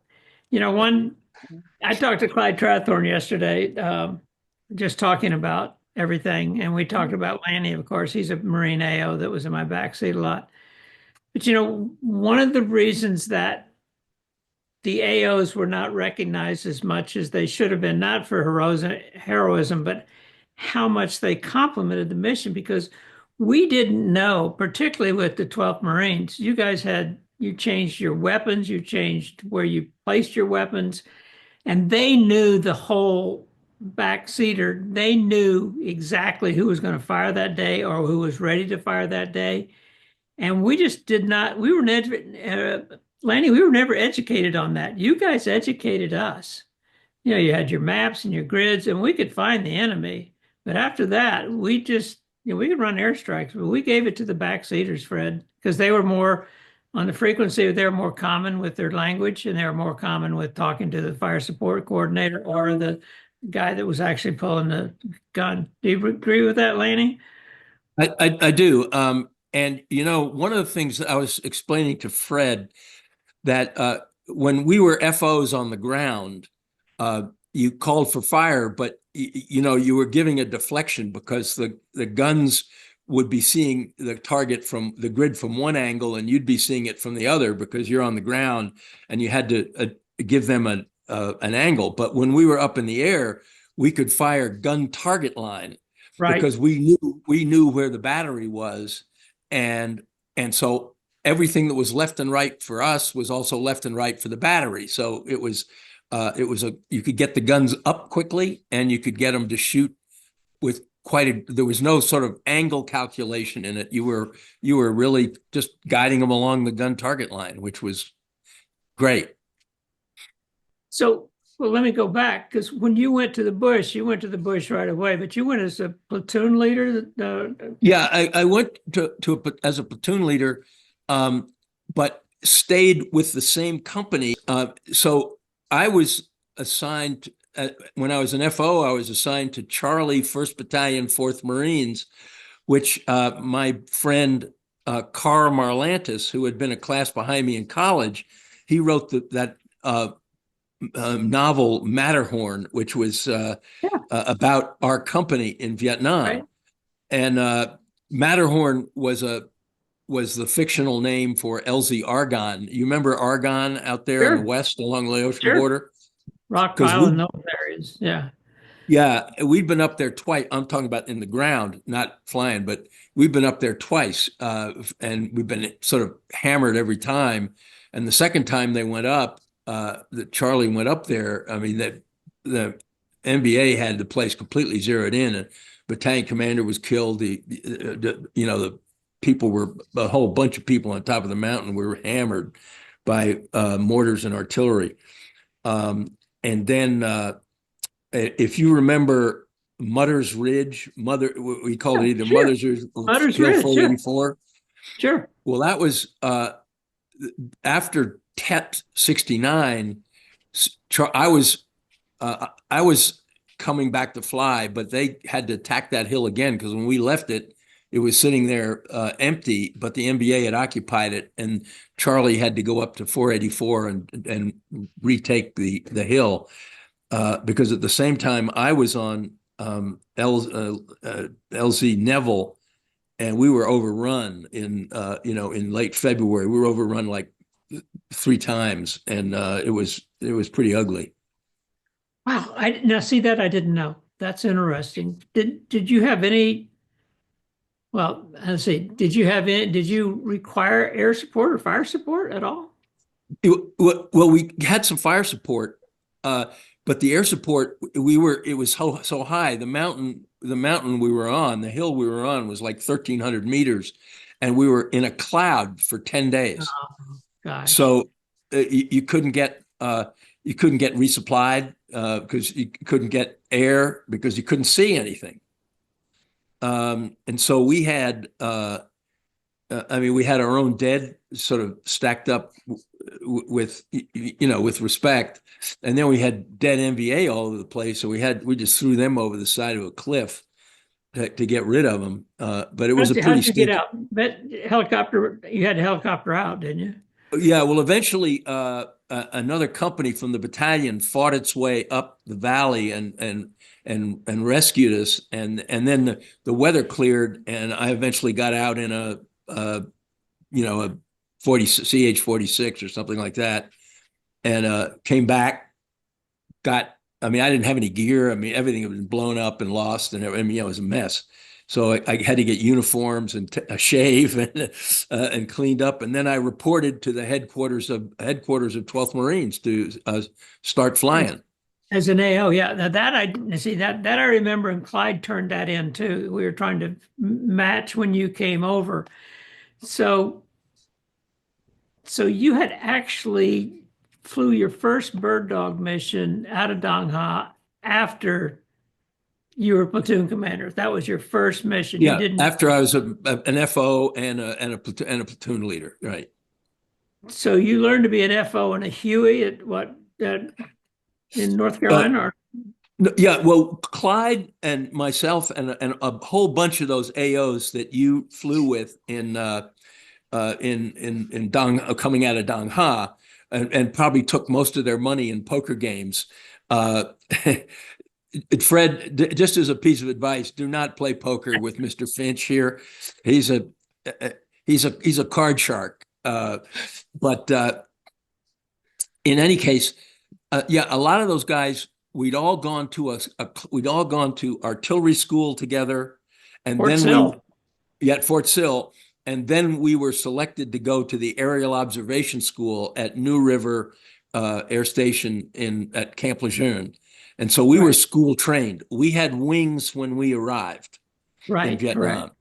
And then a few of us, me, Ken Phipps, John Wright, were assigned out to infantry battalions as platoon leaders when we went into the assignments office. And it's a great story. Yeah, I mean, you're thinking, here I am with these nice shiny wings, and I'm second lieutenant hero, and of course, once we find out we're going to the infantry, we go, oh well, that's going to be interesting, and then, but a couple of like Mike Granwer, and a few others, they actually went to 12th Marines to fly. Right. And then as guys like me came back in to fly, then guys like Clyde would go out for their ground experience. Yeah. So you didn't, Fred, excuse me for asking these questions, but now I'm interested. So you did not know your platoon members until you got on the ground. I didn't know. That's right. I didn't know anything until I had made my way to LZ Argonne to join the platoon. What did they think of you? Well, that's I mean, that's what was so weird about being in Vietnam. So you check in, you go to this, they'd say to the battalion, go to the battalion rear, you get your gear and your weapon and so forth.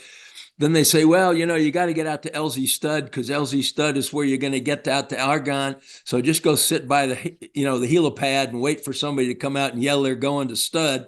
So then you just get on the helicopter, you go out there, and then you could sit there for 2 days waiting to get out. So it took me 4 days to get to LZ Argonne from Quang Tri. Because I had to wait for a lift to get me to Stud or Vandegrift. And then I spent a day out there checking in with the battalion forward to just make sure I had some maps and had whatever I needed. And then, the guy, the headquarters platoon, headquarters company leader just said, yeah, just going out to the LZ and somebody will come out and say they're going to Argonne and get on the helicopter.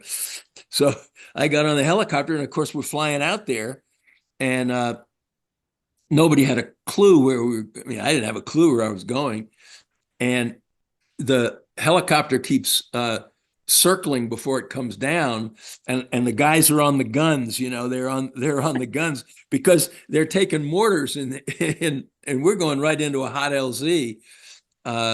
And so you get off, and then you kind of wander around and it's looking for somebody. That's amazing, Fred. Fred, that just sums up what happened in Vietnam. There was just so much, and the 12th Marines. You got to remember during that time, they were killing so many Marines. That's why they called it DMZ, the Dead Marine Zone.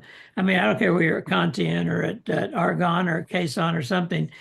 And it was so fluid with change of command. We didn't, when we went up in the Bird Dog, we knew where the enemy was, but we didn't know the organization that was really supporting us, if that makes sense. Whereas these Marines would say, well, we've got a team on the ground here, and we've got this artillery base that's taking incoming, and we had no idea where it was, but they would point us out on a map. And then once we found it, it was a very small area of opportunity, of AO area. So we knew where everything was. It's like being in your neighborhood. You just kind of knew how to get there. And except for the monsoon seasons, we were basically VFR. We didn't fly at night.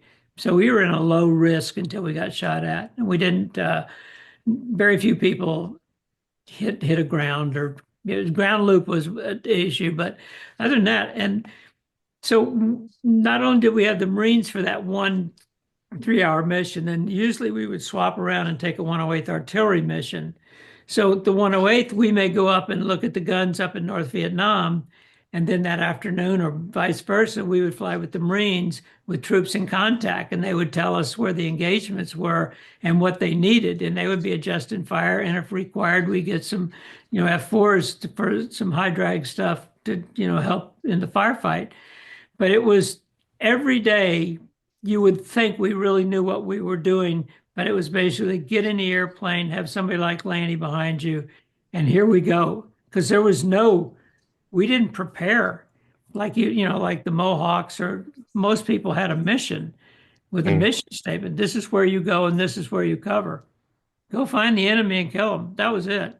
And we did a good job. It was like, we didn't know there were people like Lanny at this LZ that was brand new in country, So when we talked to him on the radio, we think we're talking to an inexperienced guy. And there was so many, at the time, and like I told you 68 and 69, we were losing 300 a week. Most of them were Northern I Corps, most of them were Marines for a long time. Some of the statistics I've read, Lanny knows that, he witnessed it. So, yeah. And Lanny didn't know us from Adam. He didn't know if we were safe. I just got the back seat. But from my understanding, so Charlie, you never got the information where a warship actually is, where the artillery is. So all this briefing, you got it, Lenny, or? Well, yeah, pretty much. Every mission was pretty fluid.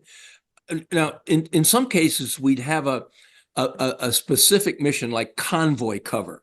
So there was a specific convoy that would be going along a road.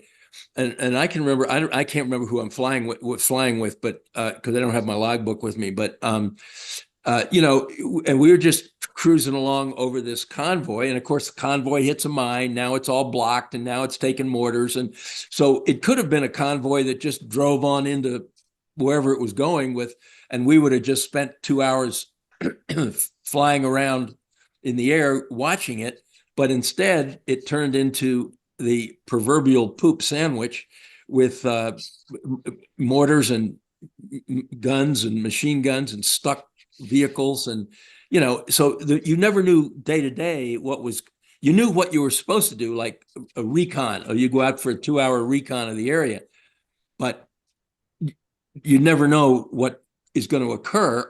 But if you had troops in contact, then you knew your troops were in contact and you were going to go there and help out with that mission. But then, Charlie, do you remember in the spring of '69, there was that big NVA retrograde that was moving up through Northern I Corps, and and our mission there was just to go kill people. Right. That's it. That's what we did. They were all over the place, and and we were. But I'll tell a story on Charlie, because he had great intuition. I remember we were on a mission. We were doing a recon, and you got some air up. We hadn't seen the enemy, but you got some air up because you just sort of had a sense that there was some bad guys hiding along a trail because there'd been or something, and you ran air on that place you intuited. And suddenly bodies were running down the trail right when the aircraft was releasing its ammo. I don't know if you remember that, but I do. I remember 2 or 3 of those. You just have the feeling, have the sense, because you're there every day. We fly 40 hours, a month, and so we kind of have an idea.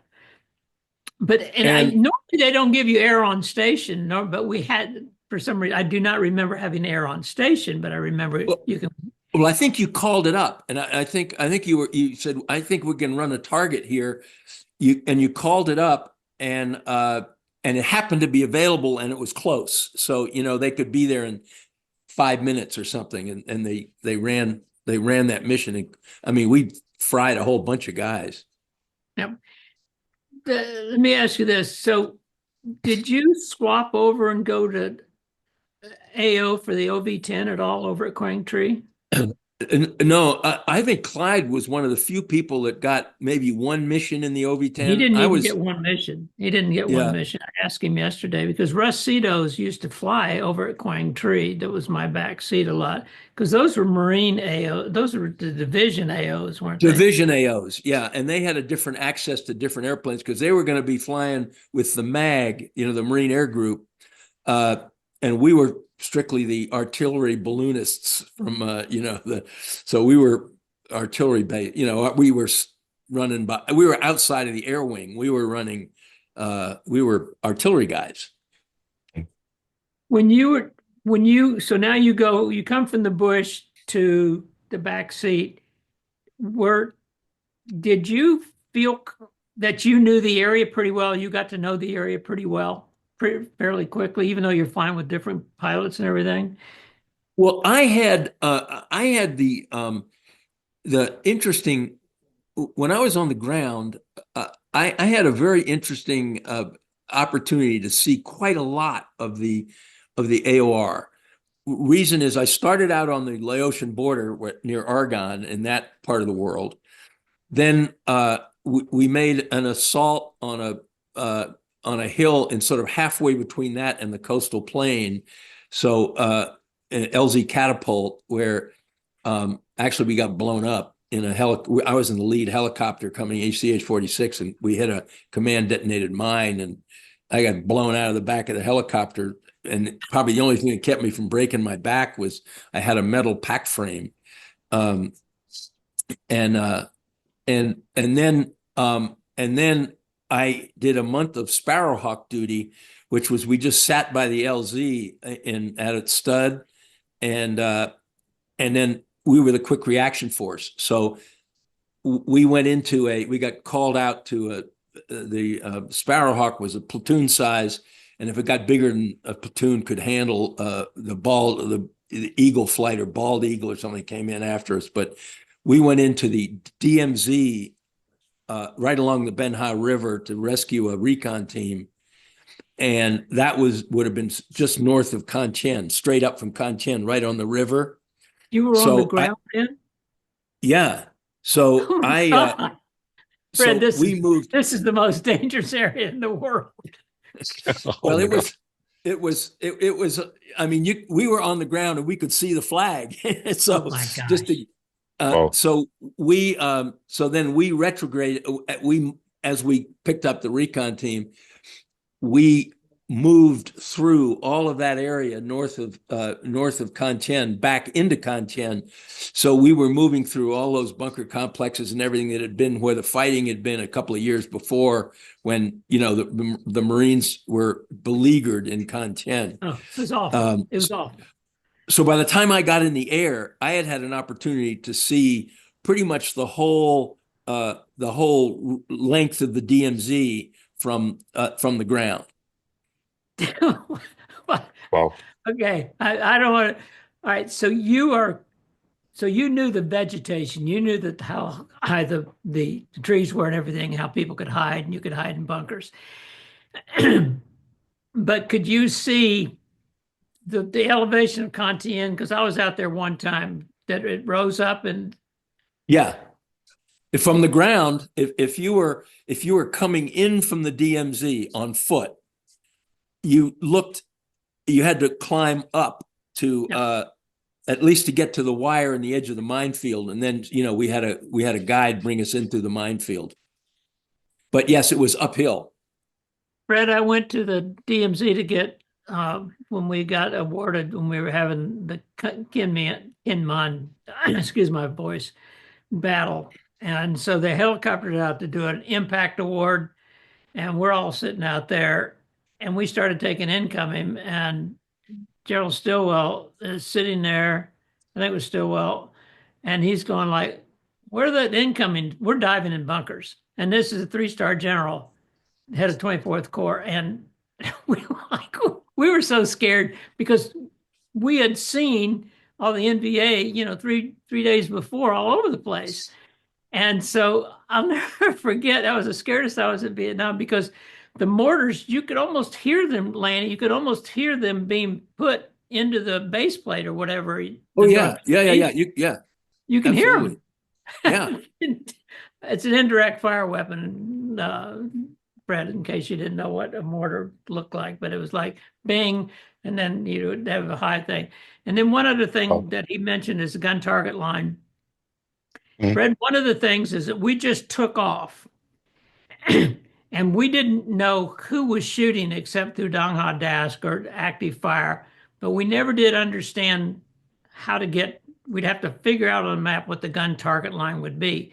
And we're in the air because we didn't want to get hit. Now, obviously, artillery goes this way. It doesn't go straight, but we don't know because we don't know if we're in this area or in this area. And that was very significant that the back seats knew, that gave us that information. They're firing out of Camp Carroll 175s or portable or 8-inch guns. So that helped us a lot. And that would determine a lot where you would hunt for the enemy because they may have an active fire mission. And the other thing, the intelligence, is that we didn't really know where our American troops were, whether it was the Marines or the 1st, the 5th. We didn't know where they were that day, and so we had to get intel from the back seat or somebody's like, well, there's 15 guys on the ground. Are they ours or theirs? Because it's so, you just see movement through the bush and like, who are these guys? So anyway, Lanny, I admire you anyway, but I did not know you're on the ground. Just a question. When you're flying overhead, you're not able to identify if it's an American running there or an NVA? Yeah, I'll explain that, Fred. Yeah. I'll give you some because back at headquarters Marine Corps at headquarters 12th Marines Fire Direction Center back in or Fire Coordination Center back in the in Dong Ha, and by the way, we as AOs would stand watch in there in times that we weren't flying. So you would generally fly 1, maybe 2 missions a day, but if you only flew 1 mission, you might have another 4-hour watch in that Fire Coordination Center. So we knew both ends of of what was going on. So to Charlie's point, if we saw people on the ground and we would send a grid back to our 12th Marines Fire Coordination Center. Back in that coordination center, there were a couple of people at a desk that were immediately clearing that grid with both the ARVN, with the Army, with the Marines. So they were getting clearance that was friendlies or that was enemies. So if it was friendly, or even if it was a recon team that we might not have known about conventionally, they would know if that was good guys or bad guys. And then they would either deny the fire mission because it was good guys, or clear the grid and then start accepting your adjustment for artillery. Right, so, but you always needed the permission? You always needed the permission to shoot? Yeah, absolutely. Yeah. Yeah, absolutely. Okay. So when you were on the ground near Cantien doing that mission, who are you talking to let them know your coordinates? Are you talking to your company commander that we're at X-ray, coordinate? Well, on the ground, because when I was on the ground in that time, I was an FO, not a platoon leader. Okay. So I had my artillery frequency, I had my infantry frequency, so that because I was always near the company commander because I was the FO. And I would either go out, if I went out of patrols, went out of patrol, but there would always be a scout, another enlisted FO that would stay close to the battalion, the company commander, or the Sparrowhawk leader, because this was a Sparrowhawk. in that area around Cantien. But we also had with us an air guy. So there would be an aviator with an air frequency, so that if air was involved, I wouldn't be talking to the air guy would be talking to the air.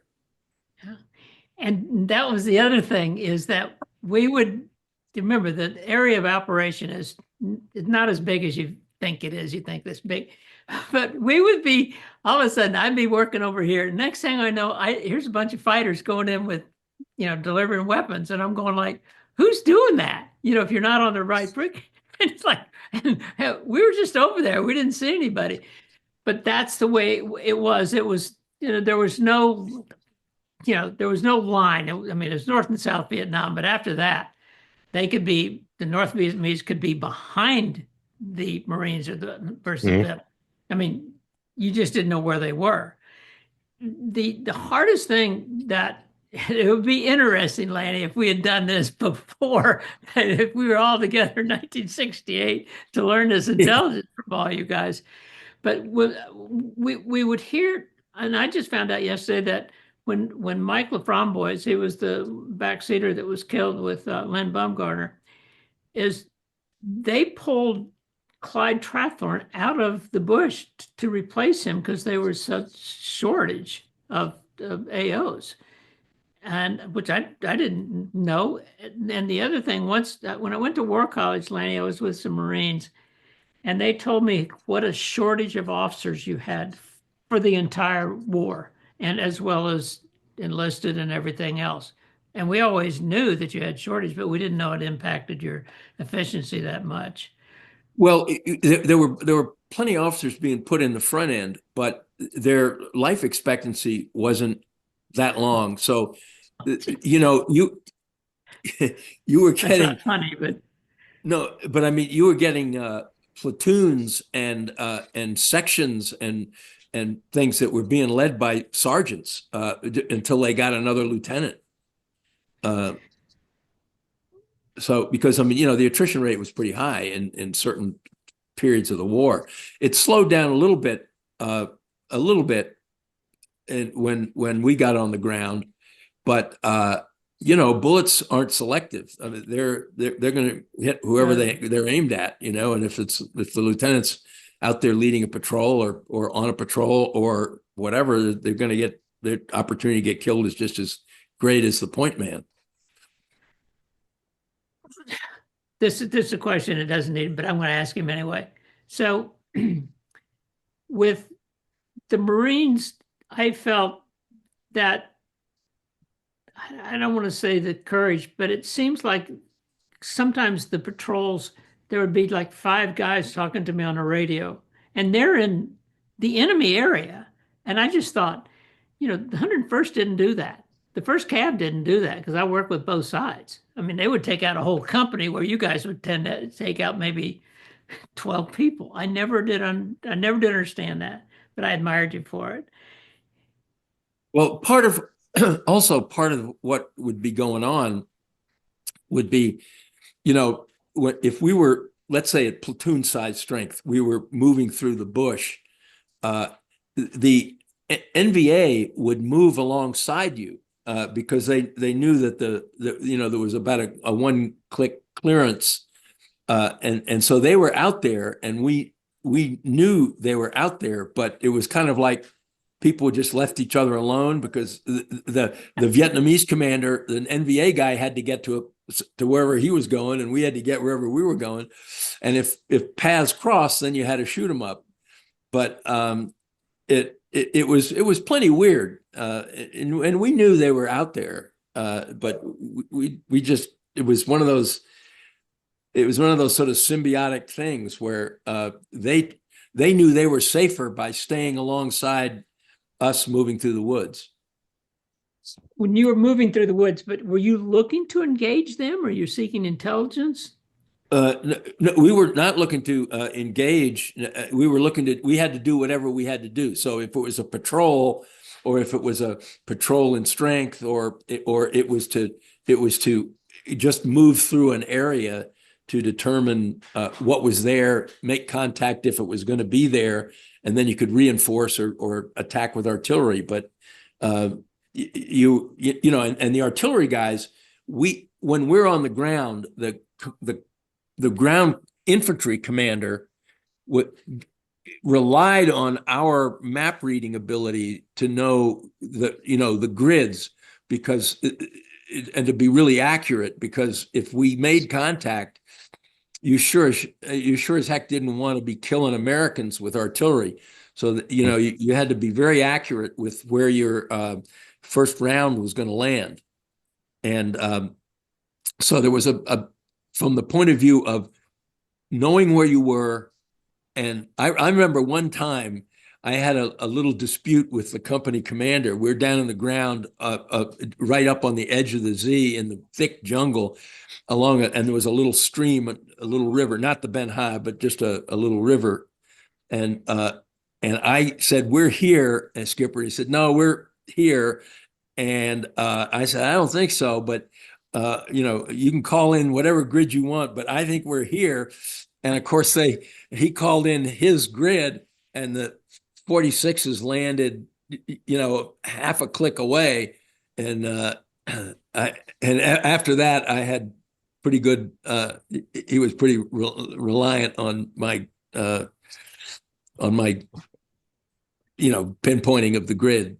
Mm. When you're out in the bush, did they bring you back to get hots and everything? Or, I mean, Charlie, are you kidding? We're Marines. We're not ever supposed to eat, get clean. After 30 days in the bush of sweating and not changing your clothes and eating sea rations and bug bit and everything else, then they might bring you in to kind of give you a hot shower and get you ready to go out again. But we took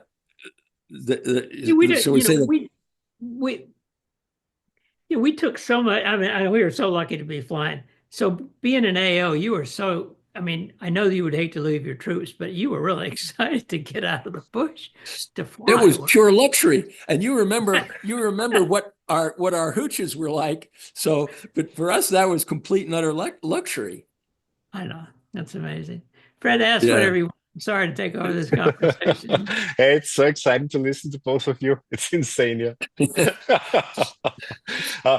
One question is, how was it to fly with Charlie compared with other pilots? Because I had also the honor to speak with Doug, and Doug Clemens said that Charlie had a very special way of flying, and he was known for that. Did you also have this experience? Well, I'm going to point to the gray hair again. Yeah. But Charlie, I told Fred about it. I don't know if you remember that mission where there was that supply dump or something down at the base of that rock outcropping, and you flew the airplane literally almost wheels on the opposite hill, and we pointed the nose down and fired rockets and dropped handheld smoke. And then we did that about 3 times, and then on about the third pull off, we got just hammered with. Yep. I mean, I've never heard so many bullets fly past the airplane, and it had to be close because we heard the snap. We heard the snap. And that's the other thing. You'd think with that engine up there, and I don't know, I can't remember if I flew with windows open with you or not. Some guys windows open. Did you? Mine were open anyway. Yeah, I always thought that too, but it's not that you're afraid, Fred. It's just that all of a sudden you're just like, oh, wait a minute. And it's like a shock, because you could pass over the same area maybe for 10 times, and then the 11th time they shoot you. Just drives you, golly. Yep. And, that was a moment. The other thing, Fred, when you were asked the question, is many of the people had come off of the first platoon, did not want to fly North Vietnam, and there's nothing wrong with that. Bless their hearts, they had families. But I knew that I wanted to stay up there the 13 months because it was so much fun. I mean, you felt like you were good at your job. And so you took kind of like chances that maybe other people didn't go, because we did have a lot of holes in the airplane. And there was that, you'd always have to remember that there's a back seat. And just because you think you're brave or you want to do this, you're putting possibly his life in danger. And so I was very, very fortunate, got hit a lot, but I never, and most of us didn't get, losing Mike was a crusher for me. He's a Marine. He was just the most fabulous guy in the world. And I was on R&R and came back. And he had told me he was on his last mission. And that was before I went to R&R, because I'd been in country almost 11 months without an R&R. That was a crusher. But Fred, the real reason that Charlie wanted to spend 13 months is because he knew Marines were absolute suckers at the poker table. It had nothing. It had nothing to do with flying or courage. It was to take our money. No, I'm just kidding. Lanny, when you do you remember that this is going to be your last flight? Because Mike had told me that. Do you remember, like, this is my last flight as an AO? No, I didn't, and I'll tell you why. It was a little different because Mike was killed in his last week in Vietnam, right. And he wasn't. And there was sort of a little tradition where you didn't fly in the last week. So Mike thought he'd flown his last mission like 10 days before he was hit. Right. That's right. I remember that. And then we were. Everybody, we were short or this, that, and the other. So he said, yeah, I'll take that mission. And so he took that mission. And I mean, he was 5 days or 6 days from going home. And, had a wife and a baby and everything. And so he took the mission and, got hit.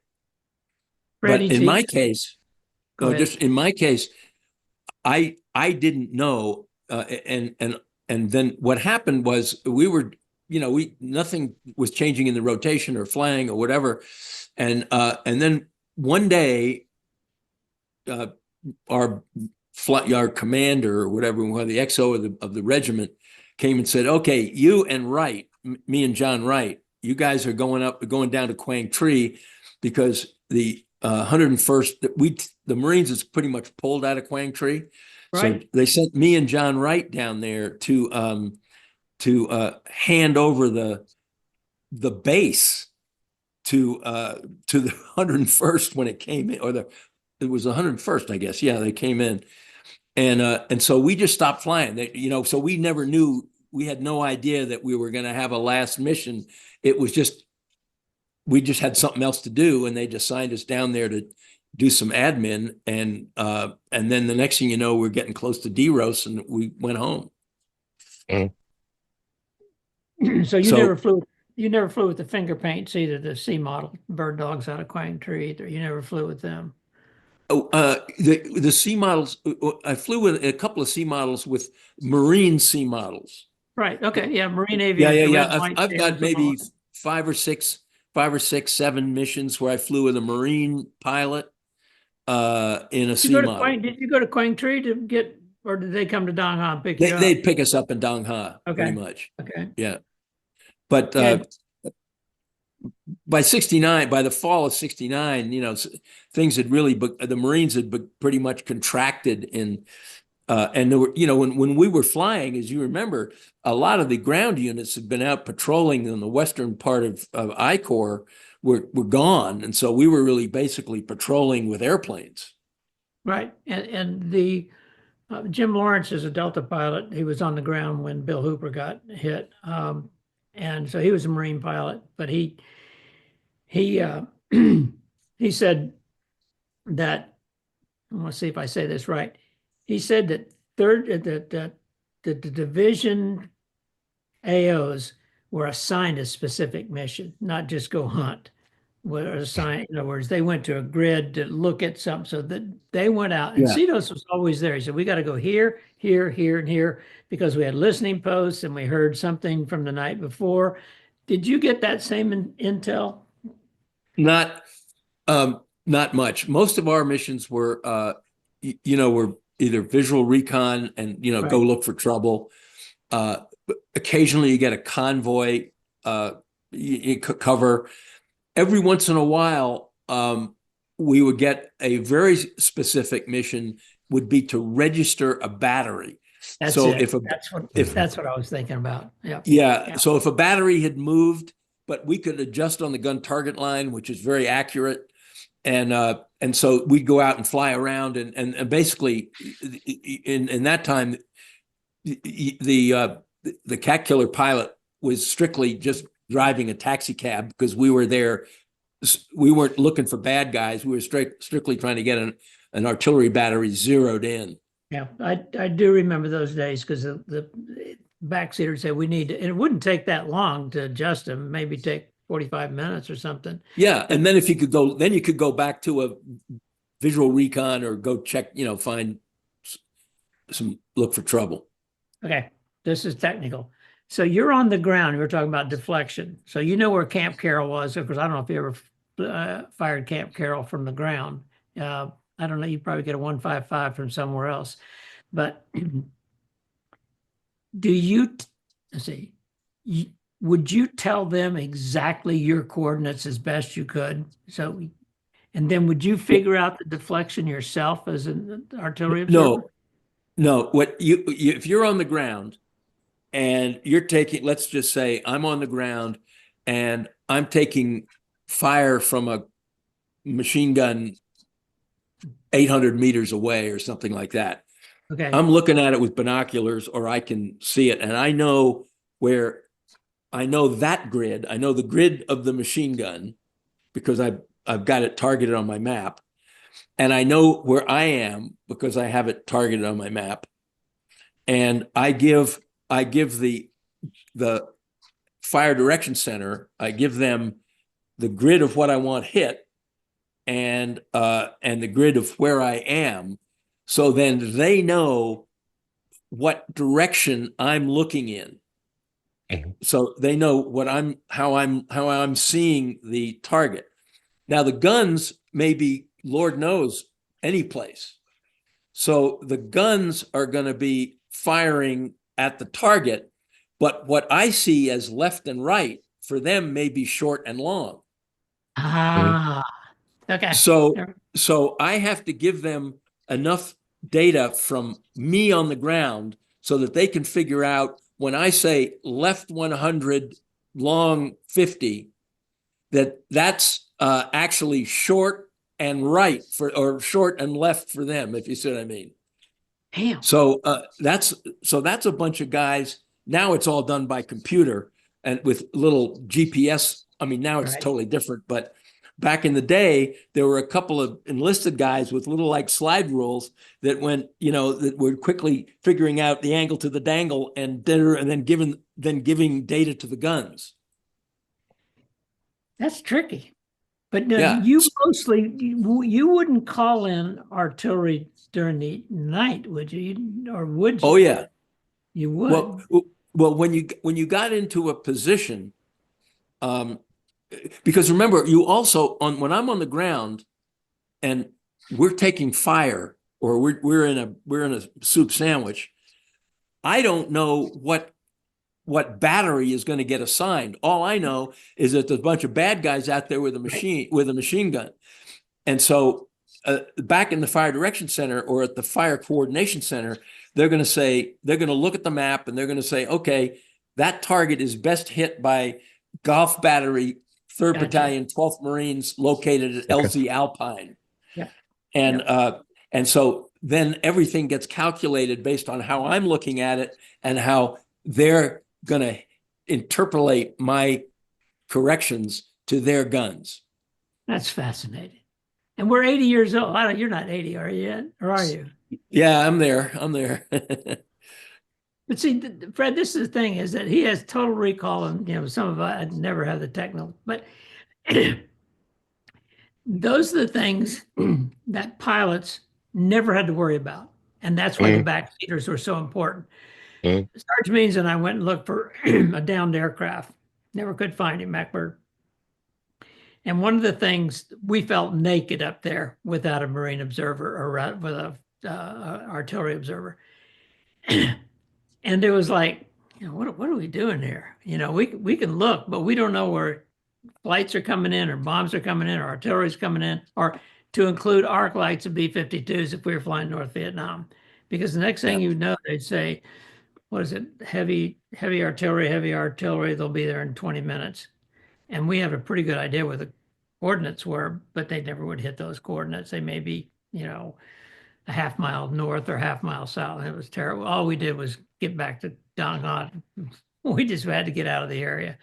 But what Lanny's doing is that, and that's why it's so fascinating to talk to you. I wish Clyde had told me the same information, is that we were so unaware of your expertise and being on the ground. And I don't know if the Marines made you a ground observer and then an AO, or AO and then a ground observer, if that was to fulfill your mission, or, I mean, you knew that you were not going to fly more than 6 months when you left overseas, when you left the States, did you? Or did they tell you? No, you didn't know what you were going to do until you got in country and went to the assignments officer. So we could have flown the whole time. We could have, or not flown at all. But we were, because we were school trained and we had wings, but if you needed a lieutenant in an infantry battalion, that's where they were going to send you. And so guys like me and Wright went to, and Ken Phipps and I think somebody else went out to the infantry battalions, and I stayed in the bush probably longer than I certainly stayed in the bush longer than Clyde did, because Clyde went out for a month or two, and then he came back to fly. But I was probably 6 months out in the bush, either as a platoon leader or an FO. But you wouldn't trade that experience on the ground for anything. Well, it made it. I mean, it made it. First of all, the guys from the Matterhorn company, C-14, Charlie 14. We actually get together every year in the foothills of North Carolina. There's a guy there who is a sergeant who has a nice farm, and it's an easy place for people to get to. And so we have, we're all pot-bellied and bandy-legged and wearing compression hose and stuff like that. But everybody shows up and drinks beer, and it's become quite an event. And I go because it's near my North Carolina home. It's only 45 minutes away, so I go there pretty much every year in the fall. All right, Fred, what do you got for him? I'll listen. Oh, that's us, Charlie. There we are. Yeah, I think you sent me that picture. Yeah, short hair. Oh yeah, we had short hair back in those days. Lanny, you didn't smoke, did you, or did you? No, I didn't smoke. I smoked a pipe. I mostly, but occasionally I didn't smoke much. No, I did not. Okay. Fred, the reason I was asking about, Charlie, did you and Landon here wear the parachutes, or did you sit on them, or did you have no parachutes inside? You answered it. We just put them in our back. We never put them on. I don't think he ever put them on. Those are no, because because we can land the airplane unless how are you going to get out? We argued you can't get out. Yeah. Well, did you have a parachute in the back? I never even thought about it. I don't think I did. I mean, between a flak jacket and all that other stuff, I don't think I ever had a parachute. And if I did, it was just part of the back seat cushion, because it was just laid on our back seat. But gave us a little bit of protection, because we had an armored kind of. Some of them had little armored seats, but no. And see, I wear the chicken plate, and then I wear the groin thing, and then I wear a flak vest, and then having a parachute back there. And it was this, it was the same thing about you got to wear Nomex gloves and everything like we did in flight school, and we wore this, and all of a sudden you're in a war, and everything is overcome by events. And we were checking out guys that would come with the new gray, which I said, you can fly with those, you can do whatever you want, and it's just like, I don't know that we bent the rules, but we were basically unsupervised. Our commander basically, and I'm still in touch with 2 out of the 3, they kind of let us do what we wanted to, because they knew that we were in a high risk mission. We were flying probably 7.5 hours a day, 5 or 6 days a week. And I don't know if you guys, Lanny, I don't know if you were ever restricted on how many hours you could fly. I mean, sometimes No. we'd see two missions and everything else. Fred, I appreciate the time that you gave us. For me to talk with Lanny again is probably I learned For me, I it learned was so awesome. much, but that's the thing about it is we learned so much. I wish we'd have had it back in 1968, but that's it. We survived. I sent there was the article that I sent Fred, and the article that was in one of your South Carolina things that has just a great description of what you've done. Yeah. And I've sent it to Sarge, and I've sent it I said, what a full life, and what a just remarkable, how fortunate. I mean, and not because of anything, it's just of what you've done with your life. And a lot of people have never stayed as busy and as, I Mm. know, maybe it's it's a blessing that God kept you on to do your ministry of art or whatever, but it's nice, you're one of our Well, favorites. I appreciate that, Charlie. But after flying with you, I figured I better do something with my life. It was Right. Fred, it was all gotta it was get a memorable experience. I know. We'll stay in Okay. touch. Fred, thank you so much. Send us a tape. Yeah. Definitely, I will. To both of you, Happy New Year, and please stay healthy. That's the most important thing. Happy Thanks, New Year. Fred. Thank Thank you so you. much. Charlie, Okay. be well, and best to Nancy. I hope everything's going okay. So Thank you. Thank you. Wow, wasn't that cool? Special thanks here at this point to Charly Finch. Thank you, Charles. It was amazing. Thanks for being here. And now we are jumping back into the interview with Landon. And I think this is also the difference between the Air Force and the Army, because the Air Force was flying at 3,000 or 4,000 feet. oh no. We were flying much lower. And if we see a target, we would pretty much engage it. Because the interesting thing about that particular target was because of the way it was situated, artillery coming from one direction couldn't hit it because of there was a big rock outcropping in a little valley. And so, Finch being Finch decided, well, we're just going to blow it up ourselves. Yeah, good luck. We did it. We started a fire, but we could have very well been shot down. Yeah. Did you also use those gray hair? AGs? Gray hair. Yeah, gray hair, yeah. I hope Charlie's watching because I owe this gray hair to him. Did you also use the AGs, high explosives, or only the Willie Pete's? We mostly used Willie Pete. We had one situation where one of my friends who they used HE, and I think they hit the back of a truck that had also had high explosives, and it damaged the airplane because they were pulling out, and high explosives, the shrapnel moves at 17,000 feet per second or something like that, and a bird dog flies a little bit slower. So you can use HE, but it's not super safe. Okay. That's one of the reasons they had the old snake eye bombs, with the high drag fins. It's so that the jets could drop them and the jets could get away from the explosion.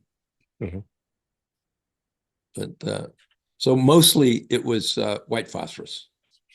How was the communication between the bird dog pilot, like when you were flying with Charlie?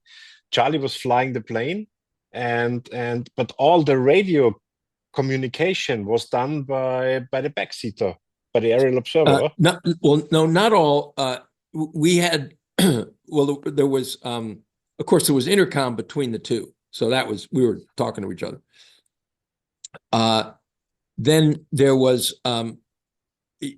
you could set it so that guard 243.0 was the equivalent of 121.5 was always on, because we would occasionally get bogey alerts coming, up near the DMZ. We'd get bogey alerts if there was a fast mover from the Vietnamese coming down. And And then depending on the mission, there was a frequency for the air. There was a frequency for ground and a frequency for artillery. So we had this little dial that you could switch back and forth. I think you could monitor two and speak on one. So you would coordinate with the pilot. I'm going up artillery now. So he wouldn't be on that frequency while you're talking artillery. I think the switches on the panels, when I remember, because I have both in the back seat. One is the intercom. You have channel 1, 2, 3, and int. Yeah. And the other thing was with all those big numbers, 3 or 5 something. This was the outgoing radio. Yeah. So it was yours on the right-hand side as a little panel in the back seat? Exactly. Yeah. Yeah, that's where it is. Because all the radios were behind the observer. Mm-hmm. All the boxes for the radio. They were behind because in the Austrian army, all those boxes were under the seat of the observer. Yeah, well, I mean, they were behind and up under the seat. I mean, pretty much. Okay. You know, the whole radio cluster was in the back part of the airplane, the aft part of the airplane. Okay. Yeah. So we would know, like if Charlie was talking to the air and I was talking to the artillery or vice versa. But generally, if we were using air and artillery, I'd be on the artillery, he'd be on the air. Talking to the air assets. But you could hear each other, or did you have to change to int to communicate with Charlie? I don't remember whether we had. I think we did have to go to int to communicate. That's why you'd have to tell each other you were going off int and going to a frequency. Okay. I think it's been a while since, so I've forgotten. But 2 or 3 days ago, yeah, for sure. But managing the radios was a big part of controlling a mission. You had to be talking on the right frequency to the right person, so to speak. And I think it was also very important that the guys on the ground, they knew that one of them is sitting in the back seat of this bird dog, because for sure you're speaking the same language. Oh yeah. Yeah. In fact, if they were Marines, you probably knew, you might even have known them. You know what I mean? Okay. So yeah, it was good. Having that ground experience really helped. It really helped a lot. If you needed an airstrike, so you are going to communicate with the ground and then tell Charlie what those guys on the ground need, or did Charlie also listen when you were talking with the ground? Charlie, I think we were capable of monitoring at least one frequency at all times. You could monitor whatever was going on, but generally, then if there was going to be an airstrike, the pilot would call the direct air support center to get a flight assigned. And they would coordinate. They would coordinate a flight of 2 to come to your request. So you'd request. You'd have to give a call for aviation assets, which involved where you were, what your target was, where you were, what. So back at the direct air support center, they could establish priorities. So if you were just trying to run air on a small suspected unit, but they had troops in contact, they were going to assign those jets to the higher priority mission. I have here some smoke grenades as well, because did you also have different colors of the smoke grenades?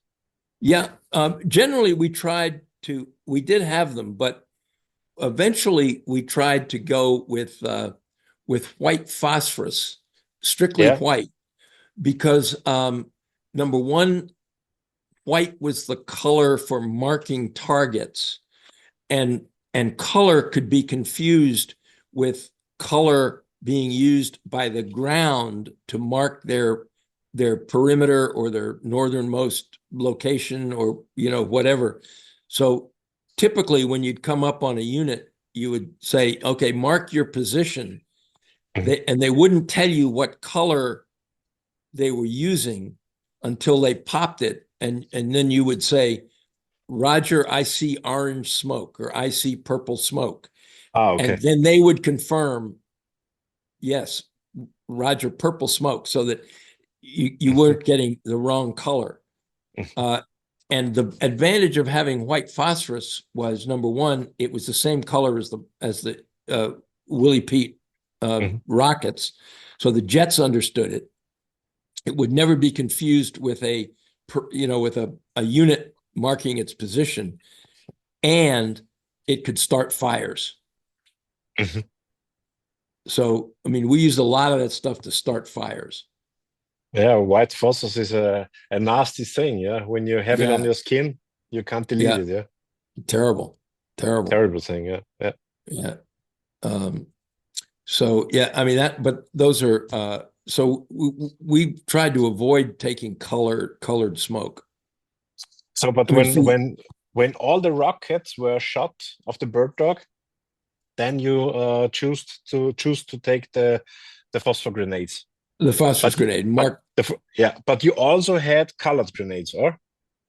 Occasionally, yeah. But if we were getting down that low, we were probably had been on station too long, and somebody else would come up, because I mean, we were. But if you figure the time to shoot 4 marking rockets for the jets coming in and picking up targets, you've been on station a while. So yeah. But if you're trying to start a fire in a small valley with Charly Finch, then you're going to use everything you have that will start a fire. What kind of air power was available? It mostly F4s. There were Air Force F4s. I think they were called I don't know, Thunderbirds or something like that. Then the Marines were Love Bug and something else, and then some A4s would show up. If they came off the carriers. And you might get some Huey gunships if you were going to, if you were in attacking troops and things. But if you wanted air power, they were mostly going to carry a cargo, or their bomb load was going to be Mark II Snake Eye 250-pound bombs, Mark IV napalm, and 20 millimeter.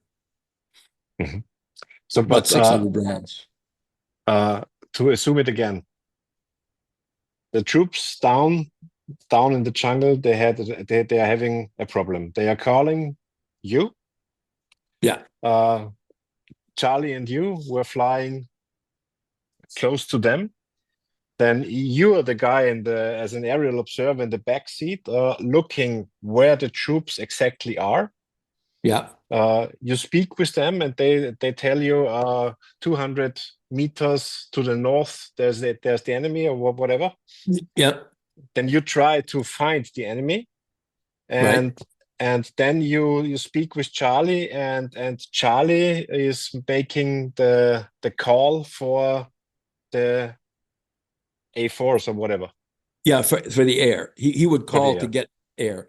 If we decide to attack it also with artillery, then I would go up on an assigned artillery frequency.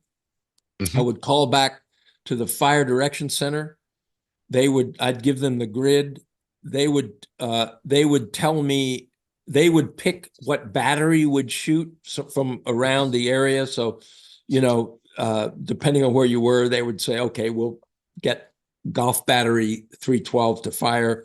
They would tell me where that battery was, and then I would call they would assign the battery. Then I would call the battery on their frequency and establish the call for fire. What I always think, what must be very difficult, at least for my understanding, is to really find the enemy and not to make a mistake to get friendly fire. But that's why the colored smoke is so important. so that the grounds can mark their Position, position, yeah.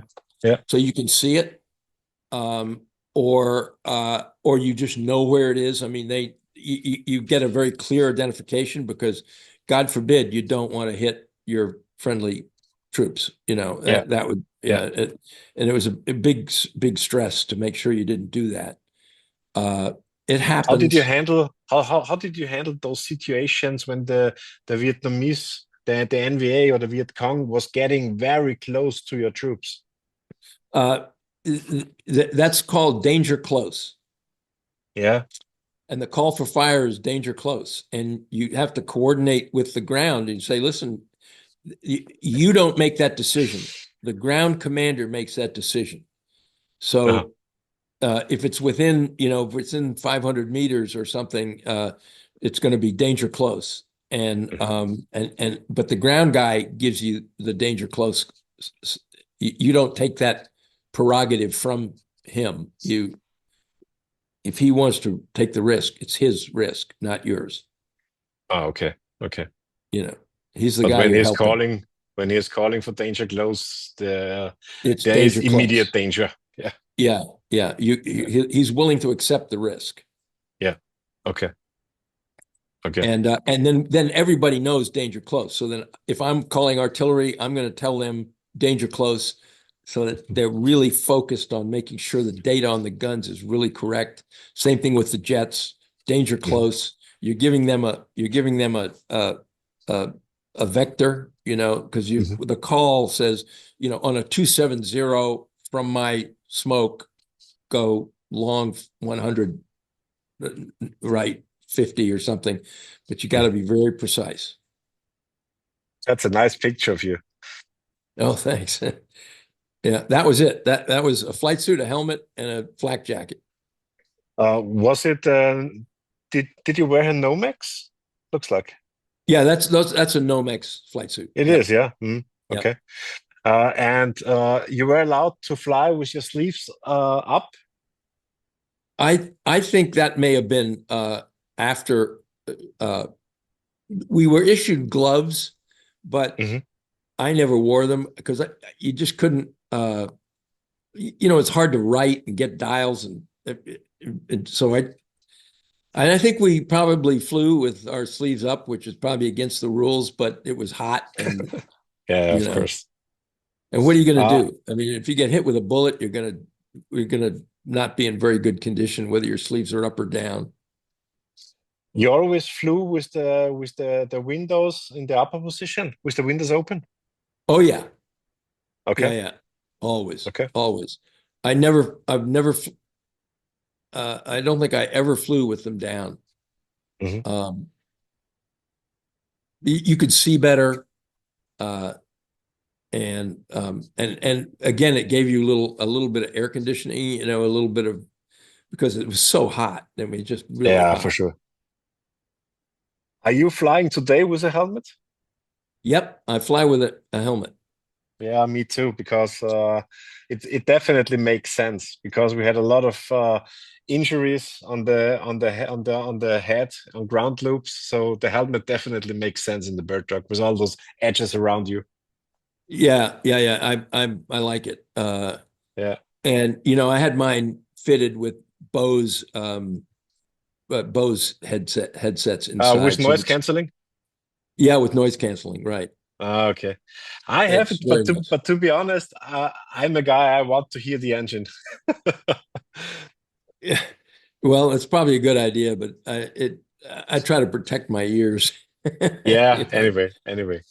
But so yeah. not only the ground chiefs filled up the bird dog with fuel, also you as an aerial observer did it.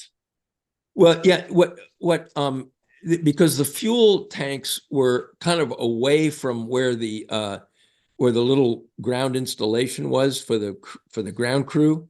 So after a mission, we would fly, we would taxi over to the fuel area and fuel it up. And so just out of courtesy, the pilot would do it one time and I'd do it the next time or something like that.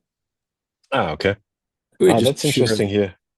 You're having here the knife That's my personal Randall knife. My and the 45 belt. is in a what's that? The belt is interesting because you have a lot of rounds in the belt.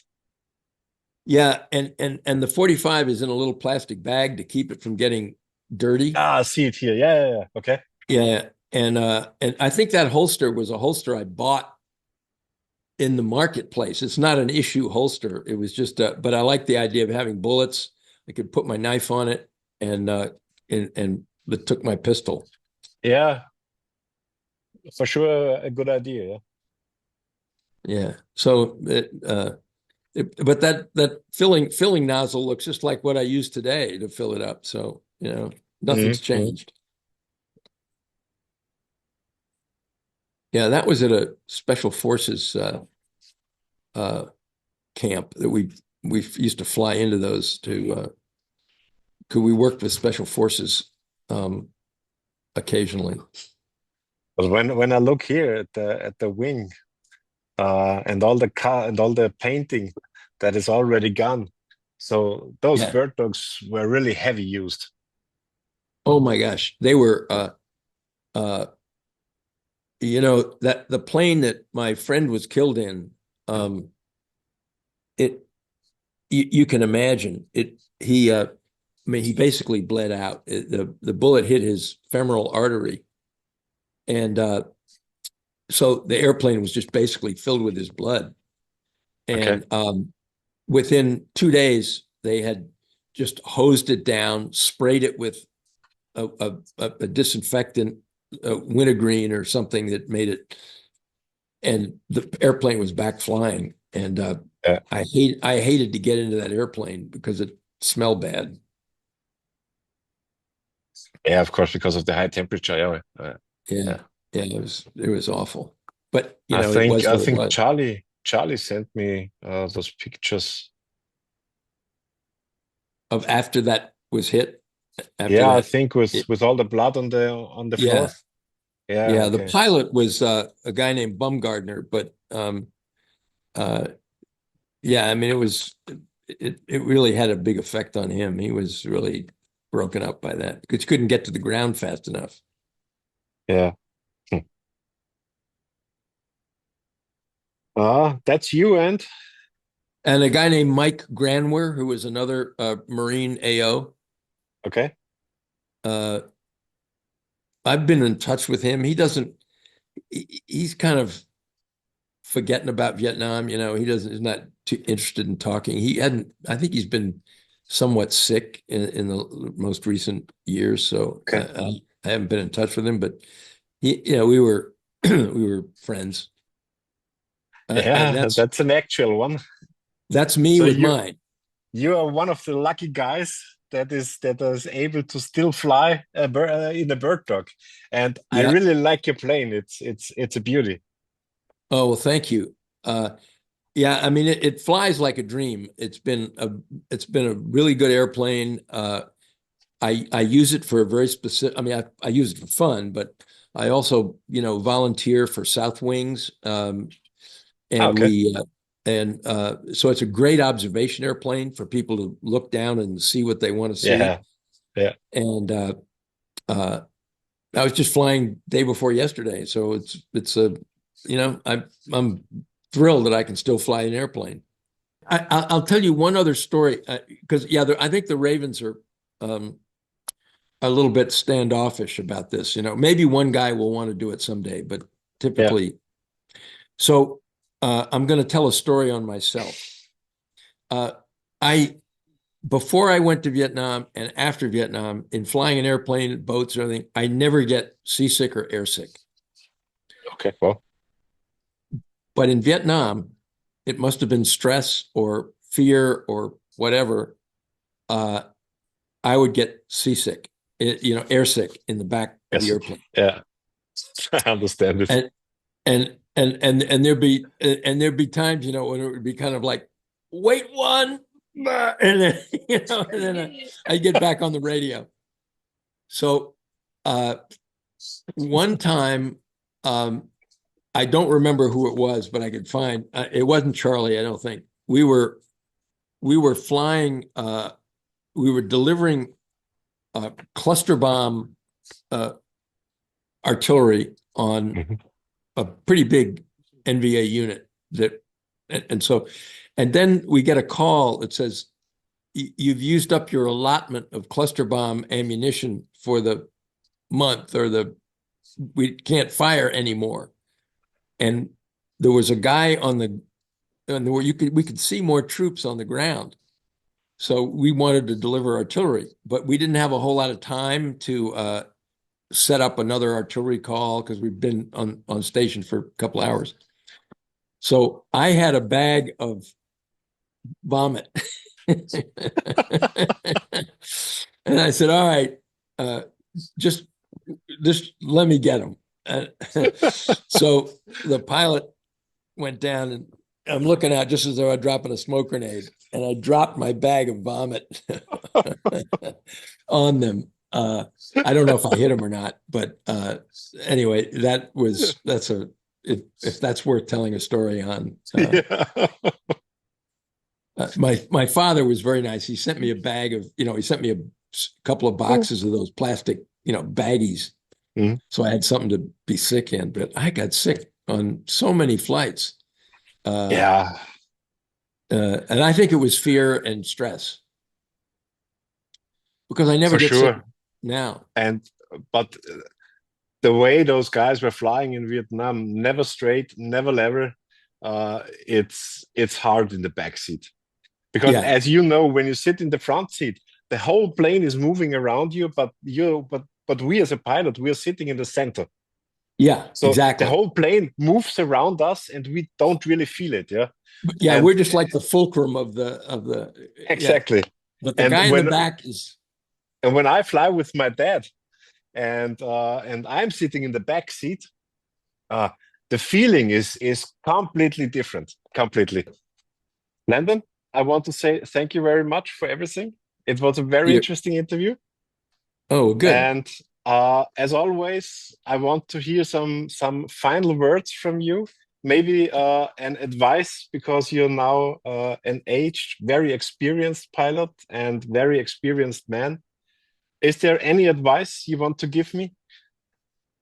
About bird dogs, or about flying? About bird dog, or about life?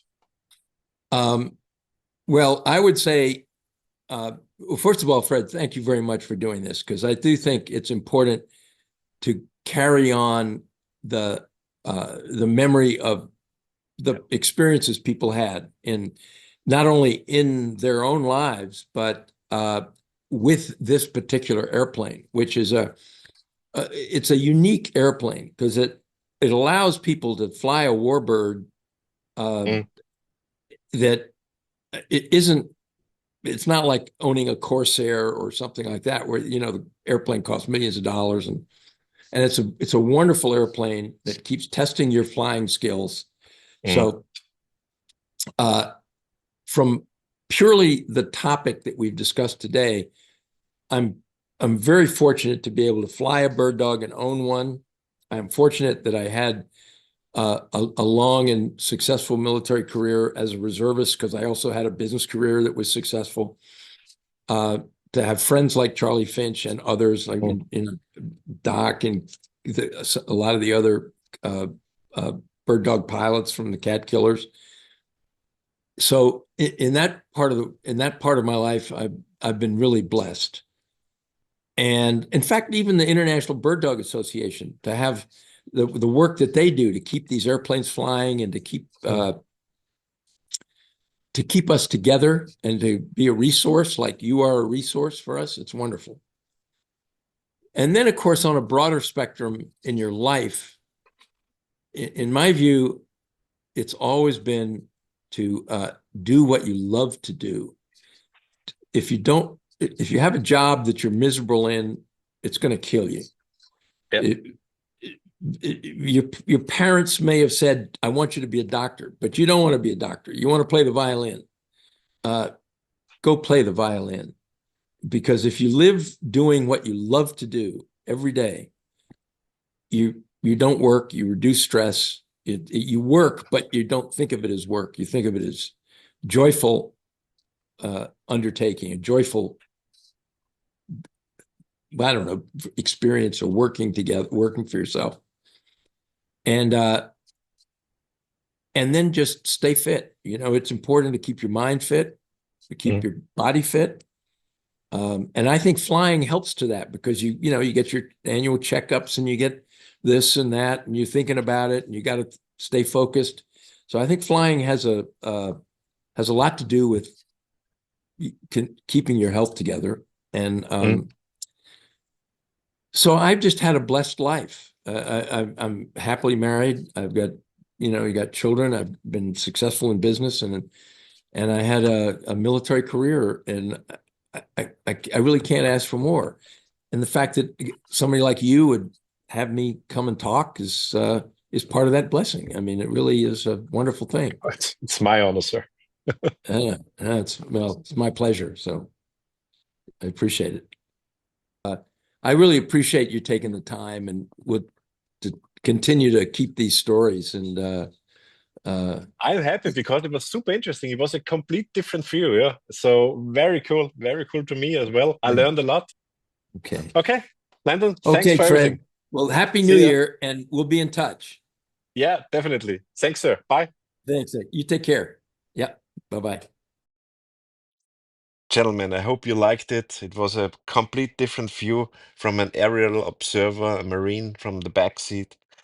Hope you liked it. Please like and subscribe the channel, and add some comments. I'm sure that Landon will appreciate all your comments you're giving to this interview. Thanks a lot, and God bless you.